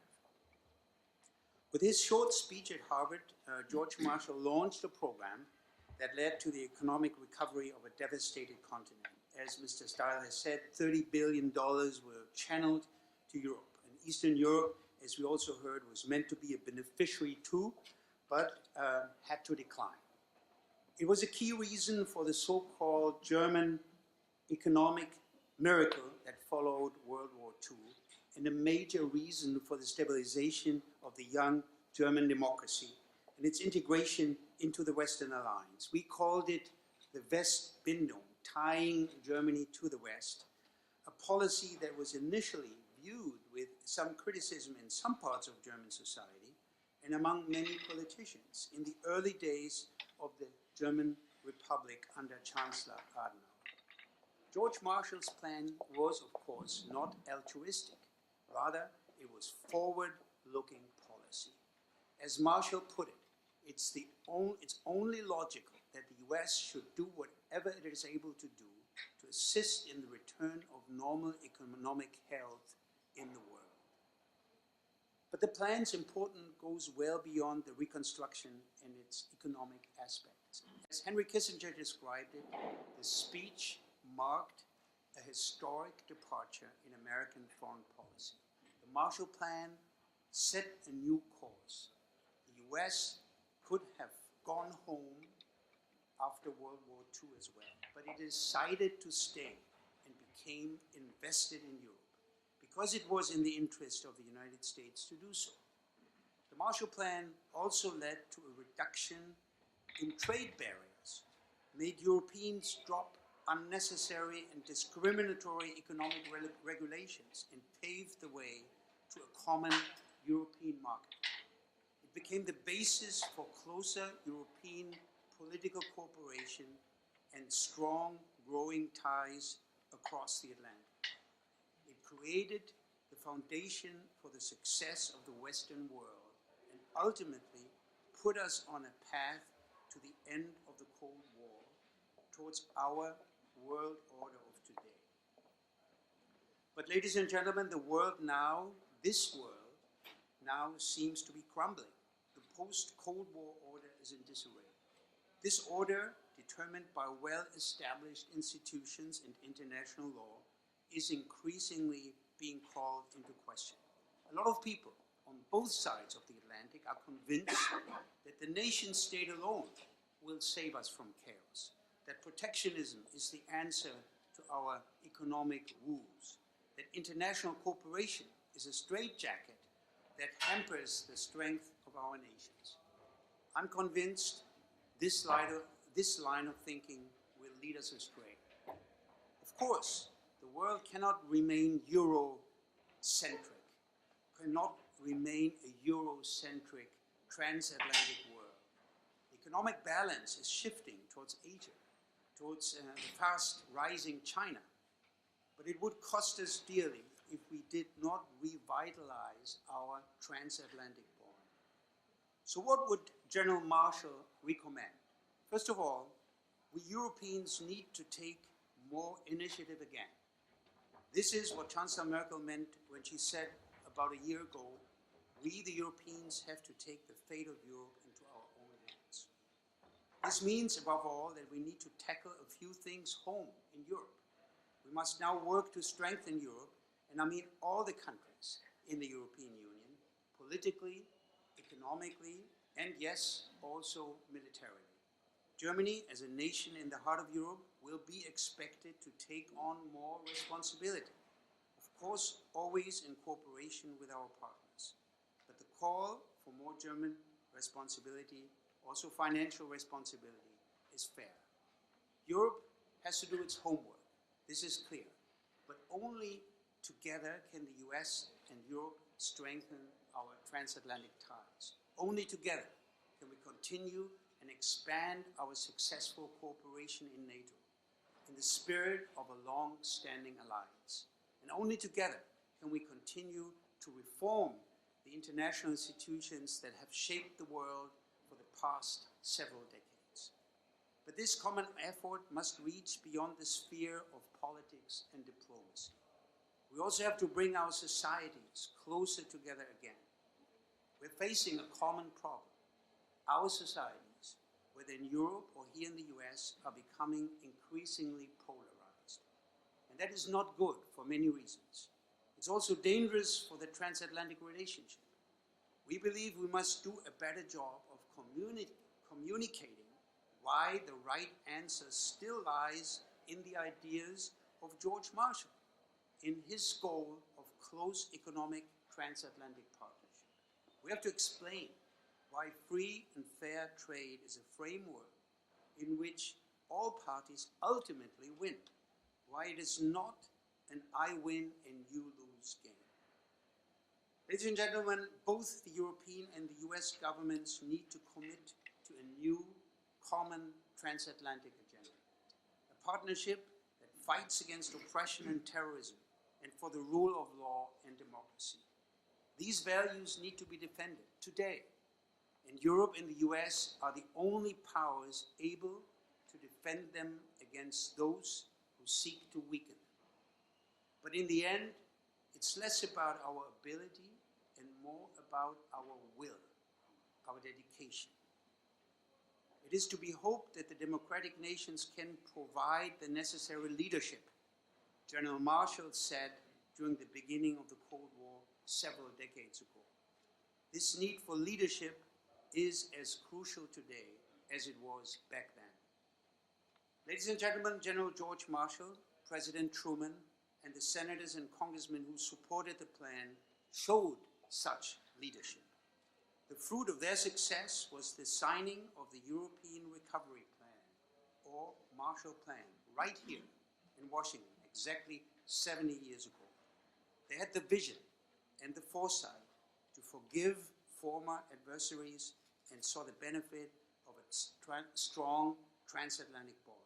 And this is the kind of leadership that is needed again today, both here and on the other side of the Atlantic.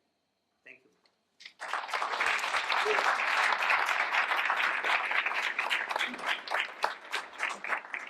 Ambassador Wittig, thank you very much for those remarks. My pleasure now to introduce Ambassador Hendrik Schuwer. Became Dutch Ambassador to the United States in September 2015 for the third assignment for Ambassador Schuwer in the United States. A graduate of the University of Leiden, where he graduated with a master's degree of law, he began working for the Ministry of Foreign Affairs in 1979 and has held many positions in Vietnam, India, Belgium, and the United States. Please, ladies and gentlemen, welcome Ambassador Hendrik Schuwer.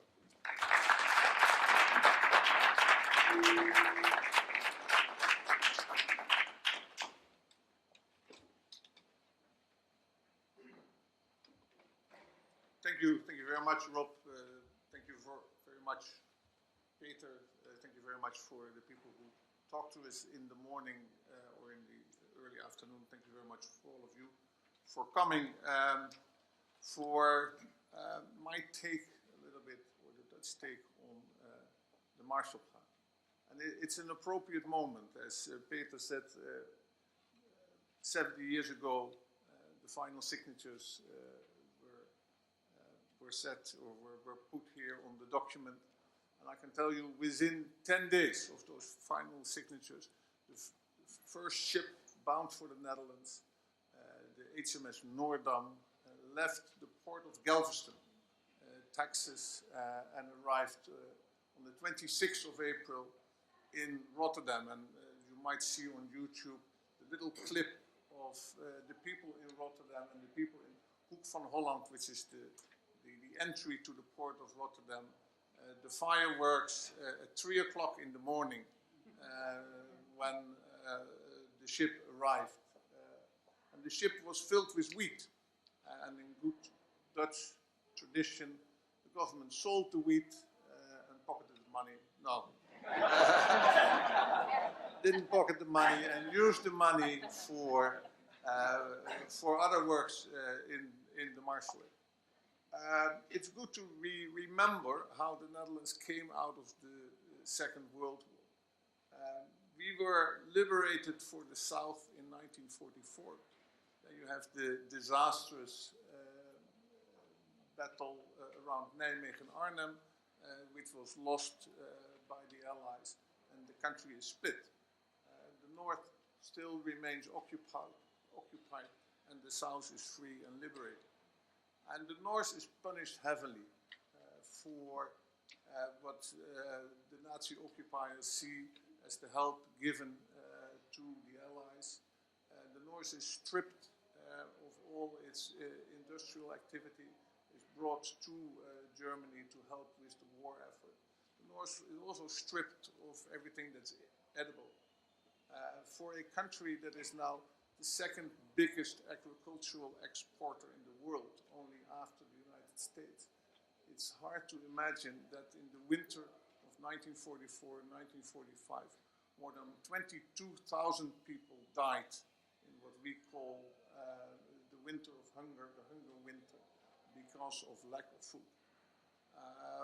So the first support that the Americans gave us was wheat and rice.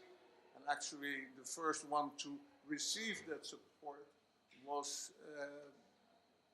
the US Ambassador, Mr. Baruch, in The Hague, plus the Minister for, at that time, food, for nutrition of the Dutch people, the later Commissioner of Sikko Mansholt, who ended up as being the President of the EU Commission, and also he was the inventor of the sometimes maligned EU agricultural policy. But if you see what he had gone through in the Netherlands, the idea of basically building a Europe that would never have to starve again and would be in control of its own food supply is very understandable if you see the history of Sikko Mansholt. We came out very badly then in 1944 out of the Second World War. 20% of all the houses in the Netherlands were destroyed. Our whole infrastructure, or all 70% of our infrastructure was destroyed. The Germans basically had accepted the same defense policy we have always accepted in the Netherlands, which is we are, for a large part, below sea level. And if you want to deter your enemy, you basically flood the country. Well, you know, but that's something that the Germans would do as well. So there were certain areas of the Netherlands that were flooded. For instance, in Zeeland, the dikes were bombed or blown up. So we had a lot of infrastructure that had to be rebuilt. The other main problem was that the occupiers had printed a lot of Dutch guilders in order to finance their war effort. There was 4 times more guilders in circulation than was necessary, which created an enormous inflation. That led the Dutch government in September of '45 already to the demand of every citizen of the Netherlands to hand in all their money that they had in their physical possession, all banknotes plus coins, to all the banks, and in return you got 10 guilders back. That was the only way to restore the monetary policy in the Netherlands. So for 1 week you didn't get anything else but those 10 guilders. I think at that time we were the most communist country in the world. I think that Marx would have risen from his grave and said I was right after all. But from the Queen on down to everybody in the Netherlands, they had 10 guilders in their pocket for 1 week, and only after that week they were allowed to gradually take out from their bank account in a very measured way in order to combat inflation. Another example of how difficult it was in a way was that all the restaurants in the Netherlands up to 1948 could only give out a certain limited amount of meat, tell that to a Texan, which was anywhere between I think 50 and 100 grams of meat a person, and only after 1948 that was allowed because of the food shortage in the Netherlands. So when the Marshall Plan was announced, this was a very welcome gesture of the United States. The Netherlands received, out of the 13 billion, we received 1.1 billion, which basically makes, at that time was $109 a person, which I think makes us the highest or the second highest recipient of Marshall support in Europe. That support went to the monetary policy. That support went to agriculture, and support went to infrastructure, and that support went to the big project like the port of Rotterdam, the steel mills in IJmuiden. It's ironic to see that the steel mills in IJmuiden were built up by a general in 1948, and their product is now deemed to be of strategic consequences in their export to the United States. But okay, that's a little side note. But anyway, it is wonderful to see that, for instance, the port of Rotterdam, which already from the moment in 1947-48 is being used to supply Western Europe, I'm very sure would not be in the position it is today without the Marshall Plan. At that time, designated by also the Marshall Plan and the Americans, it was truly the gateway to Western Europe, and it has, of course, benefited from that immensely. Another important point, I think, which is sometimes overlooked, there was an exchange program in the Marshall Program. More than 150 Dutch delegations went in the period between 1948 and 1952 to the United States. And what did they study? They studied the United States style of management, their efficiency, and their productivity. And we are being true Dutch. All those delegations who came back had to write a report so their knowledge that they had gathered would be disseminated among the people who had stayed behind in the Netherlands. And that has made an enormous impact, I think, on the way business was conducted in the Netherlands. And just as the Germans have had their Wirtschaftswunder, their economic recovery in the shape of that German economic recovery, you see exactly the same economic recovery in the Netherlands, and it is driven partly by introducing business concepts from the Netherlands, from the United States into the Netherlands, and those business concepts are very much geared towards efficiency, productivity, and infrastructure. Not for nothing, I think we are in infrastructure and in transport, we are one of the leading nations in the world, and some of that we have picked up in those after the Second World War years in our delegations and in our reports that we wrote after that. He was not part of one of the delegations, but take a look at somebody like Freddy Heineken of the Heineken breweries, who basically learned his trade in the United States. He was sent by his father as a brewery owner to the United States, basically because he thought he was a good for nothing, and you either sent him to, at that time, Indonesia, or for us, Indonesia, or to the United States. He sent them, luckily he sent them here, and he picked up the management style and the infrastructure, the transport style here in the United States, and turned Heineken into one of the most successful brewery companies. A last point, and I think that's very often said, the Marshall Plan, the Marshall Program, was the precursor for the EU. Very much so for the Netherlands, and I'll tell you why.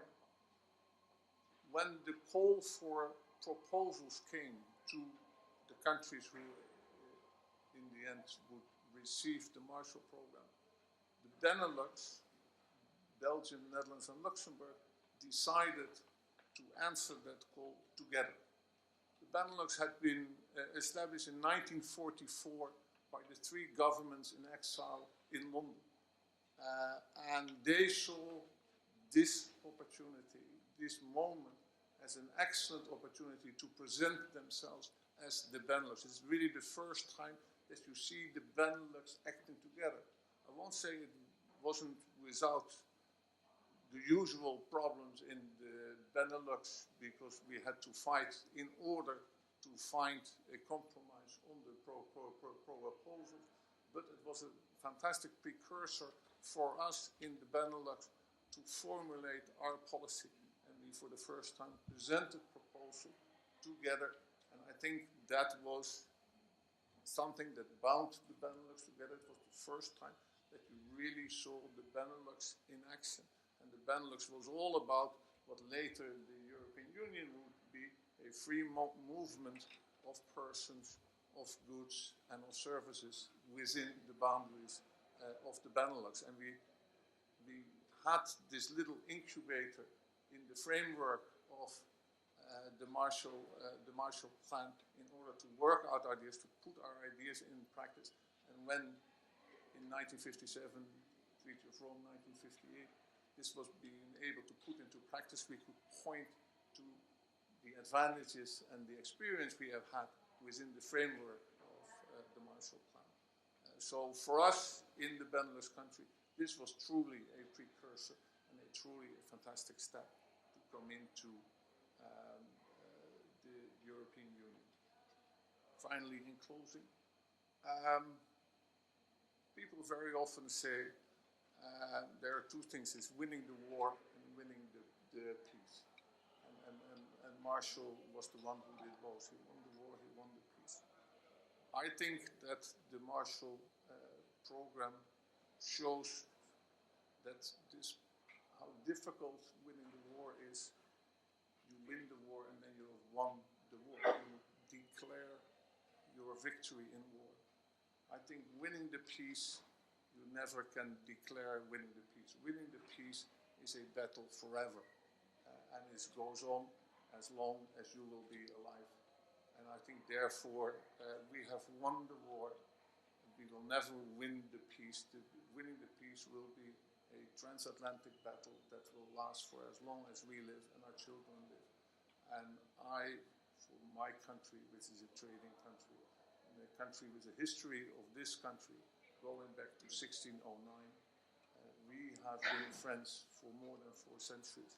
And I think my country is determined to win the peace in the transatlantic relations with the United States. Thank you very much.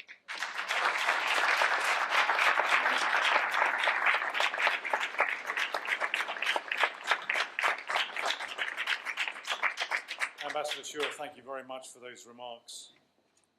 Ambassador David O'Sullivan has had a long and distinguished career. Prior to his appointment as European Union Ambassador to the United States, he was Chief Operating Officer of the European External Action Service and responsible for establishing this new EU diplomatic service. This service is one of the largest diplomatic networks with some 140 delegations across the globe. Ambassador O'Sullivan's career includes a number of notable and senior positions within the European Commission. Head of Commissioner President Prodi's cabinet from 1999 to 2000, Secretary General of the European Commission from 2000 to 2005. He has extensive trade experience as Director General for Trade from 2005 to 2010 and as Chief Negotiator for the Doha Development Round. He was responsible also for overseeing the launch of a number of free trade agreements and concluded the EU's agreement with South Korea. Before joining the Commission, he started his career in 1977 with the Irish Department of Foreign Affairs and Trade. Ladies and gentlemen, please join me in welcoming Ambassador David O'Sullivan.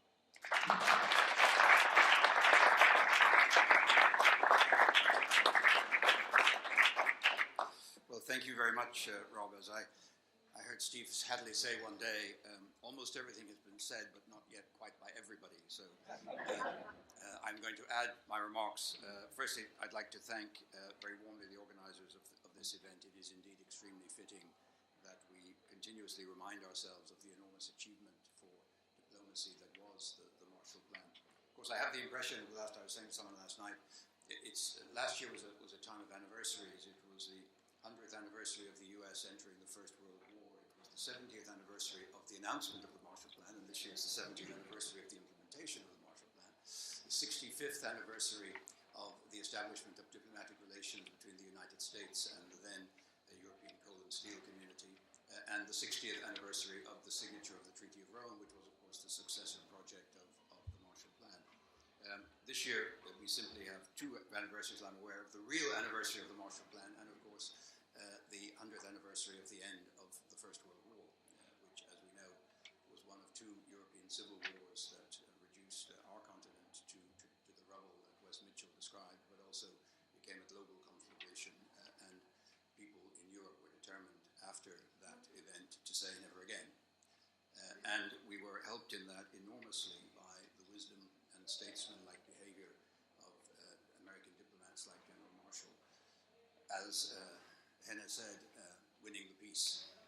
I'm full of admiration. I lived in Japan for 4 years in the early 80s, and what American diplomacy did in Europe after the Second World War, but also in Japan, was remarkable statesmanship and far-sighted vision of how not to deal with a post-conflict situation in the way, as Peter Wittig described, after the First World War, where frankly we got it wrong and we simply laid the seeds of a second conflict. And there was infinitely more wisdom and thought went into the Marshall Plan and how the situation was managed in Europe. And I only caught the sort of second half of Benn's excellent presentation, and I too want to have a read of the book. But I think it's also true to say that those seeds sown by General Marshall fell on fertile ground.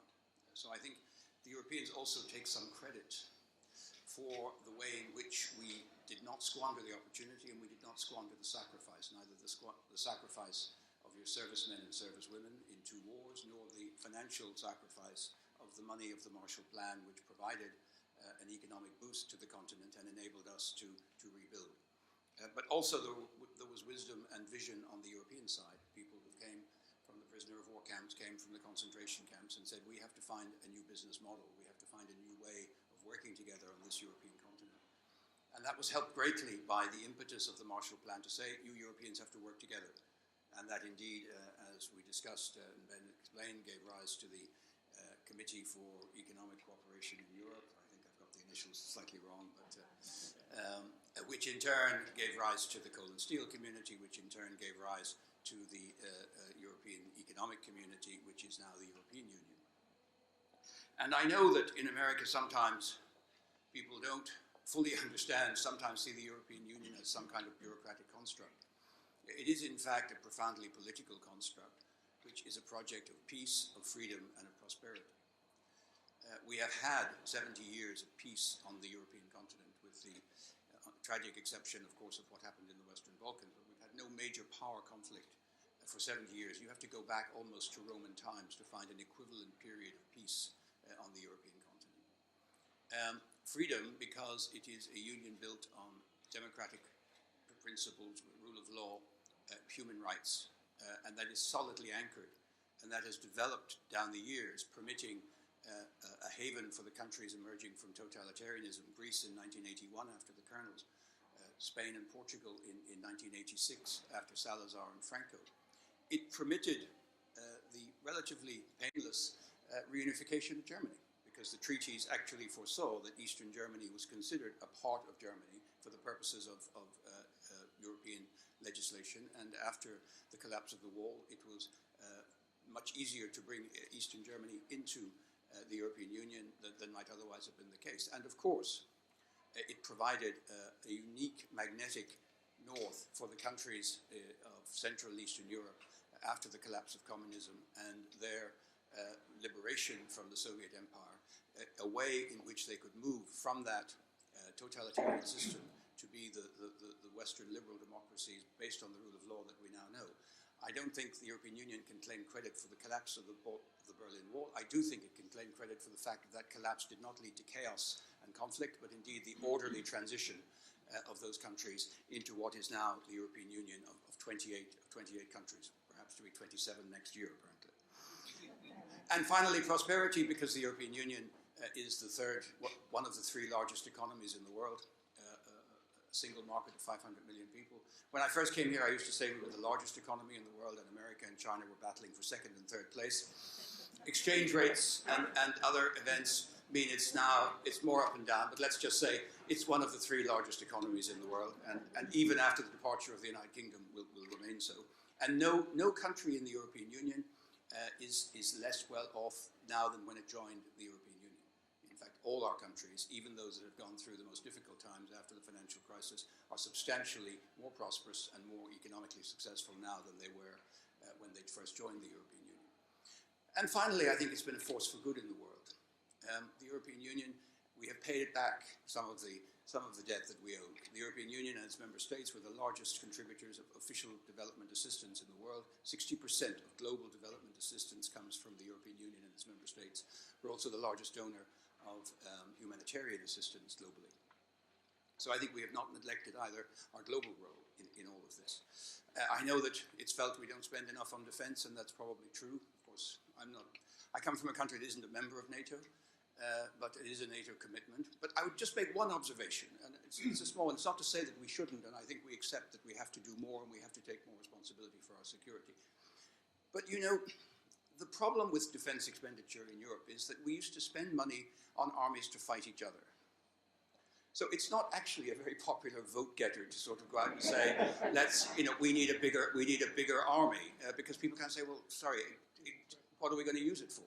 So that is why I think it's hugely important that we are now cooperating more as European Union, because I think if we're going to persuade people to spend more on defense, it's also going to be in a more cooperative way, with a more European dimension, in order to explain why this is responding to common external threats and not in any way something which is targeted between ourselves, not that anyone would think that. Finally, in all of this, I think the transatlantic partnership is crucial. I mean, I agree with everything that has been said. The transatlantic economic corridor, as Dan constantly reminds us, is the largest in the world, the single most important economic corridor in the world. There is no economic link stronger than that transatlantic economic corridor, both in terms of investment and in terms of trade. 80% of foreign direct investment in this country comes from the European Union. We create some 15 million jobs across the Atlantic, and we trade $1.7 billion a day. And while we will always have an interest for both of us in other partners in Asia and elsewhere, the fact remains that there is no single relationship that is more important for our respective economies than the transatlantic one. And I do believe that we are, as Vice President Biden once said at the Munich Security Conference, each other's best friend of first resort. There was a movie, Ghostbusters, you may remember, and it was Who You Gonna Call? Well, let's be honest, you know, when time gets tough, Washington calls European capitals and we call Washington, and I don't believe that that is going to change anytime soon. And while I believe that the days when agreement between Europe and the United States was a sufficient condition to move the global dial, because other actors are now out there and influencing world events, so we no longer control the global environment in the way we could 50 years ago or even 30 years ago. I do believe that agreement between the United States and Europe is a necessary condition for influencing global events, and I think that has not changed and will not change anytime soon. So I think the legacy of General Marshall lives on, is alive and well, and I'm delighted to be here with you to celebrate it. Thank you.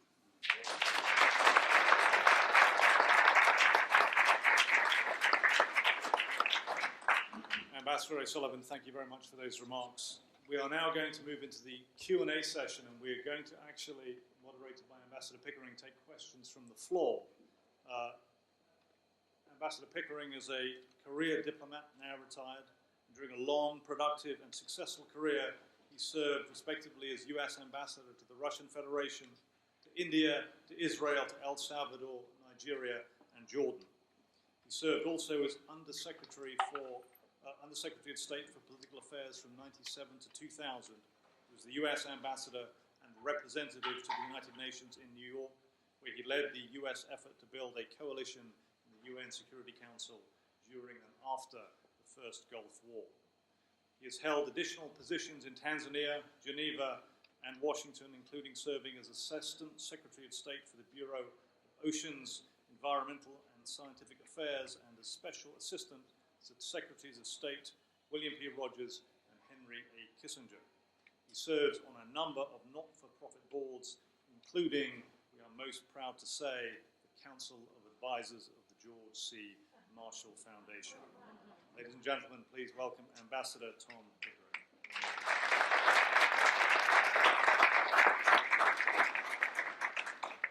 Thank you, Rob, very much. I don't know whether this microphone is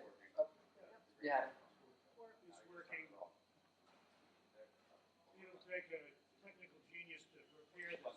So I'll stand up and use the standing mic. I'm going to speak a great deal less than Rob's introduction, for which I'm very grateful. My job is to help to moderate questions and answers to the distinguished panelists, whose presentations I found very, very interesting, and a number of common themes. And while you're working on your questions, I would like to pose just a couple on my own, if I can. One of the leitmotifs that ran through all three presentations was, I think, the intimate relationship between the Marshall Plan, the construction of a united Europe, and one of the questions that clearly is out there is we are now at a time in which I perhaps could say we have more crisis than confidence in where things are going. And the Marshall Plan arose in a similar situation. What are the lessons that you would take from the Marshall Plan, which combined mind and money, to bring about a really quite radical change in the way Europe worked and thought after the war, that could be used and perhaps we could benefit from in this particular set of circumstances in which we find ourselves, which is anything but, if I could use the word, gruntling for all of us here, both in the United States, who admire greatly European unification. After all, imitation is the highest form of flattery. And what in one way or another would you draw, either from the plan or its principles or its objectives? Peter, I'm going to pick you to start, if I can.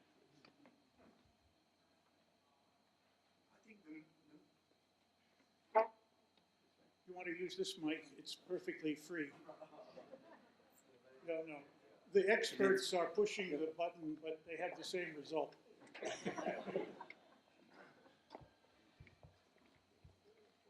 Well, I think the distinctive feature of the Marshall Plan was that it really it was a strategic investment. It did not look at immediate sort of transactional results. It was an investment in a Europe that was down on its knees, even helping the foes, the previous foes like Germany, who had, triggered all this war. But it was combined with the knowledge and the awareness that it would be in the long-term advantage of the United States. Not in the short term, because that, required a lot of resources, but this vision that you do something that it would benefit the order, your allies, but also in the end yourself. I think that was the great vision, the foresight, the strategic kind of statesmanship that was unique. And if I come back again to my own country, not only did the US help with this 1/10 of the whole budget for the Marshall Plan, our country, economically, but it embedded this former foe into the Western fold, firmly embedded it, because that was difficult. This Germany in the center of Europe, who had always been a kind of source of conflict, to embed this firmly in the Western order. And that it really paid off, as has been said before, when the time for unification came, which was the second moment or third moment of great American statecraft, to then include East Germany in embedding it in a Western order. So I think what I admire most and what I want to highlight most is that at the end of the Second World War, the United States had probably learned the lesson of the First World War when it withdrew, and it invested in the future of this continent, and the dividends were just amazingly rich.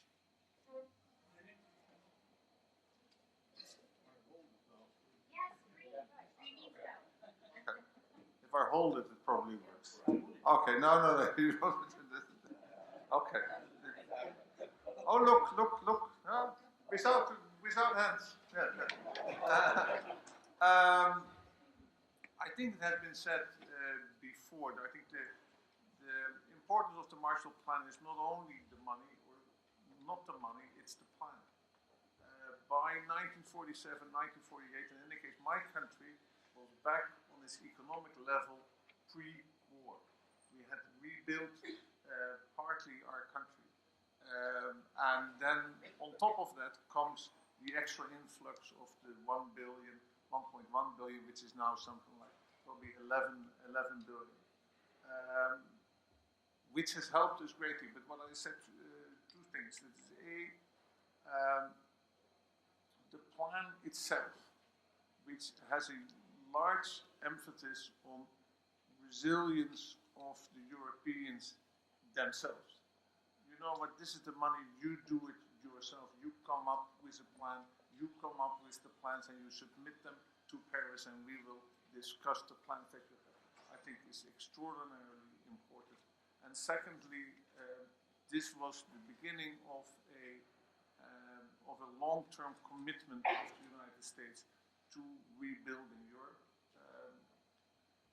I always think that a few of the best speeches about Europe have been held by the American president.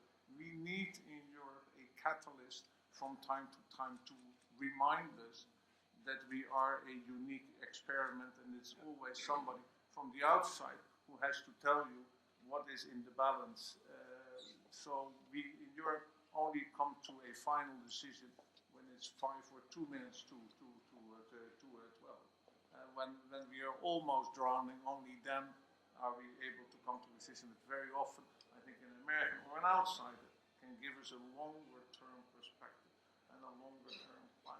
And I must say the commitment of the United States, and Peter, you know, I think that the unification of coming together of East and West Germany is a prime example. Look at the difference in reaction of the United States and the difference in reaction in Europe. The United States, the phone call from Bush to Kohl came, I think, 3 days earlier than the phone calls from Ruud Lubbers to Kohl. Well, we were the neighbors, and immediately the Bush administration saw the importance of what was happening, and we, with our history, etc., in Europe, have a lot more difficulties in coming to something as obvious as a congratulatory phone call and saying, this is wonderful what happened. And we have much more difficulties, and therefore an outside force, and a force as important as the United States, I think is very, very important. David, Henning has pointed to Europe's need for a catalyst now. Is that catalyst in Washington or someplace else?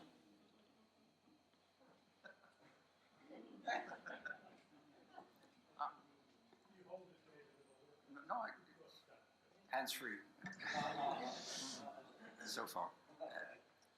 I mean, I think, I will answer your question, Don, in a moment, but just to go, I mean, I think it's always difficult when you stand back and admire the sort of what was done, it's difficult to translate it, I mean, to kind of recreate it, because the conditions are never perfectly recreated. And I think, you know, there was with the Marshall Plan, there was a sort of a coincidence of the political will on the US side to win the peace, as Henna said. There was a willingness to put money on the table, and there was receptiveness on the European side. I mean, there were people on the other side with whom you could deal and who were going to pick the ball and run with it, to use a sporting analogy. That is not always there. If you take, say, for example, Syria, you know, this is one of the greatest humanitarian crises that we faced in our generation, and we just don't know how to fix it because there are too many actors in Syria. There's no common sense of the international community yet as to how we fix it, and so the problem remains. And it's not that we don't know how, theoretically, any of us could construct a theoretical idea, which is the Geneva process and so on, but actually making it work. And it seems to me that perhaps the missing element at the moment, even transatlantically from time to time, is a sort of a sense of shared destiny, that, you know, we are in this together, and that we cannot. There's no way one of us can somehow come out of this better than the others without the others also benefiting from the process. As for a catalyst for Europe, to be very frank, I don't worry as much about Europe as some people do. I think Europe's going to be fine. We have our difficulties. I've been working in the European Union for 40 years. I can tell you, every year there was a crisis. And every year there was someone predicting the demise of the project, or this is the end now. Now we've really reached the limit, it can't. And it always carries forward, because it's a remarkably resilient project. And it's not that there aren't challenges, and I don't want to give any sense of complacency or smugness, but I just think we are actually quite good at working our way through our problems and finding solutions. And I think we will continue to do that as we go forward in the next few years. But I don't deny that the global context is extremely challenging, and I'm as worried about it as anyone. And again, I think without agreement between the US and Europe, which is based in the European Union, on trying to address some of these problems, I think we will struggle to find solutions. Rod, having turned the question and answer process on its head, I'll entertain any questions from the audience, which is hopefully something that will come forward. Ellen, there's a microphone for you there, too. I'm Ellen Leipson. I'm on the Diplomacy Center Foundation Board. I wonder if I could ask Ambassador Sullivan to update us on how the migration crisis put a strain on some basic EU principles. I realize that mobility of people might have intended to mean only citizens of EU countries, but given the migration crisis, there was at one point an effort to have a fair distribution of the arriving migrants, that each EU country would sort of take its share of the burden. But that system, I think, was very hard to implement. Could you just update us on whether there is a system of distribution, or is there each country is kind of on its own to manage the migrants that have reached its soil? We could spend a long time on this subject, but I think that we have managed to get a handle on the situation through a combination of measures. First is external action, the deal with Turkey, which has its detractors, but which has reduced the outflow of illegal people coming through from Turkey. The naval operation in the Mediterranean, which is working with the Libyan authorities, which has reduced the flow across the Mediterranean. The stricter control at our external frontiers. It's true that our external frontiers were, in their original conception, they were meant to actually facilitate people moving through them, and we now have had to take a stricter view, not of closing the frontiers, but simply of monitoring and registering much more strictly than we have in the past. Who's coming in and who's going out, and comparing that with databases, and we have excellent cooperation with the United States on the security side of comparison of databases. And on the issue of the redistribution, yes, I think there has been significant redistribution. There is still a disagreement with certain member states who don't feel that they want to be part of this system, and we're going to have to work our way through that. I'm not sure that they would ever have been a significant destination of refugees or asylum seekers in any event, so we would have been probably talking about relatively marginal numbers. But we do definitely, this is a problem which is going to be with us forever. There are 25 million displaced people in Europe's immediate neighborhood. So we are having completely to revamp our way of handling asylum seekers, refugees, and I think we're doing that, and doing it quite successfully. But this is a long-term challenge for Europe, given our geography. And I'm relatively confident that we're also working on the root causes of the problem, particularly in sub-Saharan Africa, and working with countries there to try and reduce the outflow. The fact remains, we will need immigrants. And we will, our demographics are what they are. So, this is not a question of shutting off the flow, it's a question of managing it better, living up to our international obligations on asylum seekers and refugees, but demonstrating to our citizens that the situation is under control and that it is managed in an orderly way. Peter or any comments you'd like to make on that question? More questions from the audience, please? Please, right here. You made the comment that the European Union is not a bureaucratic constraint conception, but more political. Think of the United States, and I'm not really referring to the last 2 weeks' trade, but I think many citizens of the United States see the EU in the past 5 or 6 years as a bureaucratic, particularly if they're running small businesses, as a bureaucratic nightmare. Is that a misconception? Utterly. I mean, do you realize that the total administration of the European Union, the entire staff of the European Union, is 35,000 people? The Department of Commerce in this city is 80,000 people. This State Department, by the way, is not foreign service staff, but total staff is also somewhere in those numbers, 75. So the idea that there is this vast bureaucracy overrunning European business it couldn't be further from the truth, because in fact, when we introduce regulation at the European level, we dismantle 28 national regulations. And the whole the American industry would be the first to say to you, I've actually never heard an American business person say it's a bureaucratic. It's the opposite. They say the great thing about Europe is you go over, you invest in one country, and you can sell your goods anywhere. So it has been, in large measure, and this actually is perhaps a political problem in Europe, it has been largely an exercise of deregulation and of facilitating the flow of goods and services throughout Europe. And that has encountered some opposition from people who feel that, they prefer to keep some national protection. So, perception. Yeah, well,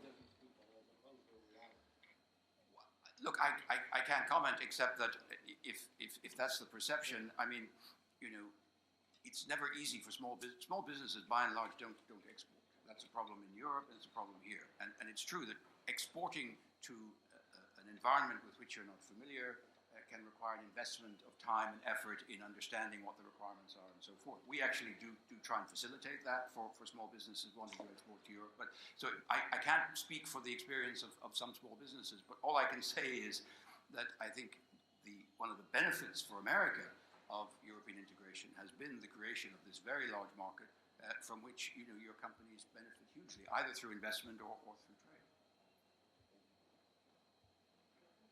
Go ahead. The accusation of being bureaucratic doesn't come only from the United States. I can tell you that there are 500 million plus citizens in Europe who basically accuse my good friend here and his colleagues of being a typical bureaucrat and therefore hindering their existence. Let me say that, and I have been also for 17 years in Brussels on the other side, on the council side. Everything that's been adopted, approved in Europe is in the end adopted by the individual governments. So it's always a political decision. It's never a bureaucratic decision.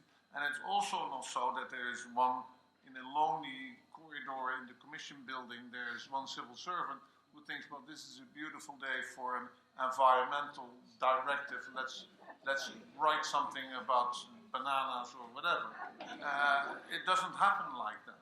It happens because there's somebody in the European Union who has a problem and comes to the Commission and says, can you help me fix that problem? And very often that someone is a government.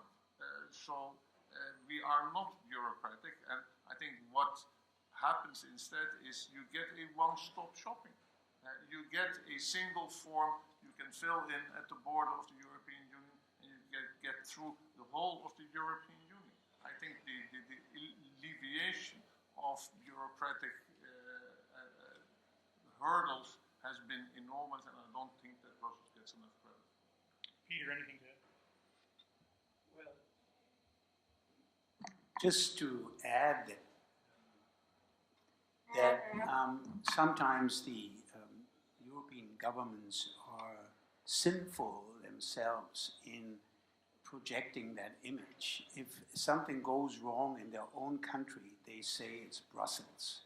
That's a very popular blame game, and so maybe the U.S. perception is not alone in a way. Also, European citizens tend to believe their governments that it's Brussels.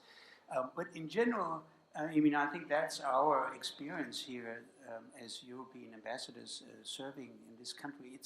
The European Union is a hard sell here because it's a kind of a hybrid.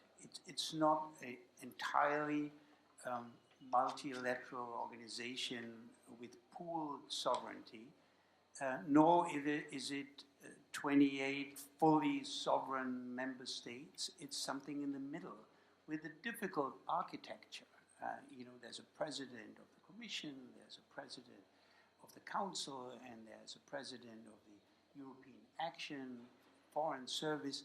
That is not easy to communicate, including this administration, by the way, and previous administrations. So we've got to do a bit better job in that as well. But what I feel is sometimes underestimated, and this has come out before, but we cannot tell this good story often enough.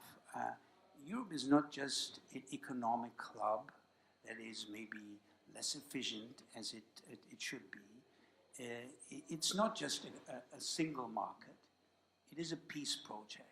It is a project that guaranteed, and I think David said this, peace, stability, prosperity for 70 years in a continent that has been ravaged by war over centuries. And this is something sometimes ill understood in this country.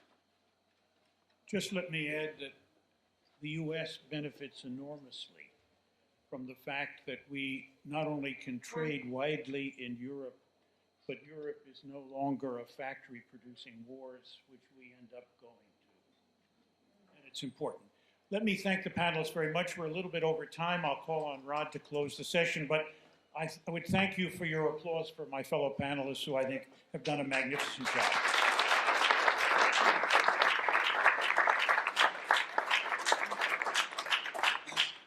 Ambassador Pickering, thank you very much for your moderation there, and to our distinguished panelists, thank you again. To our speakers, Dan Hamilton and Benn Steil, to the Diplomacy Center, thank you as well. It's been quite an afternoon, everything we thought it would be or could be in terms of thoughtful commentary and an appropriate remembrance.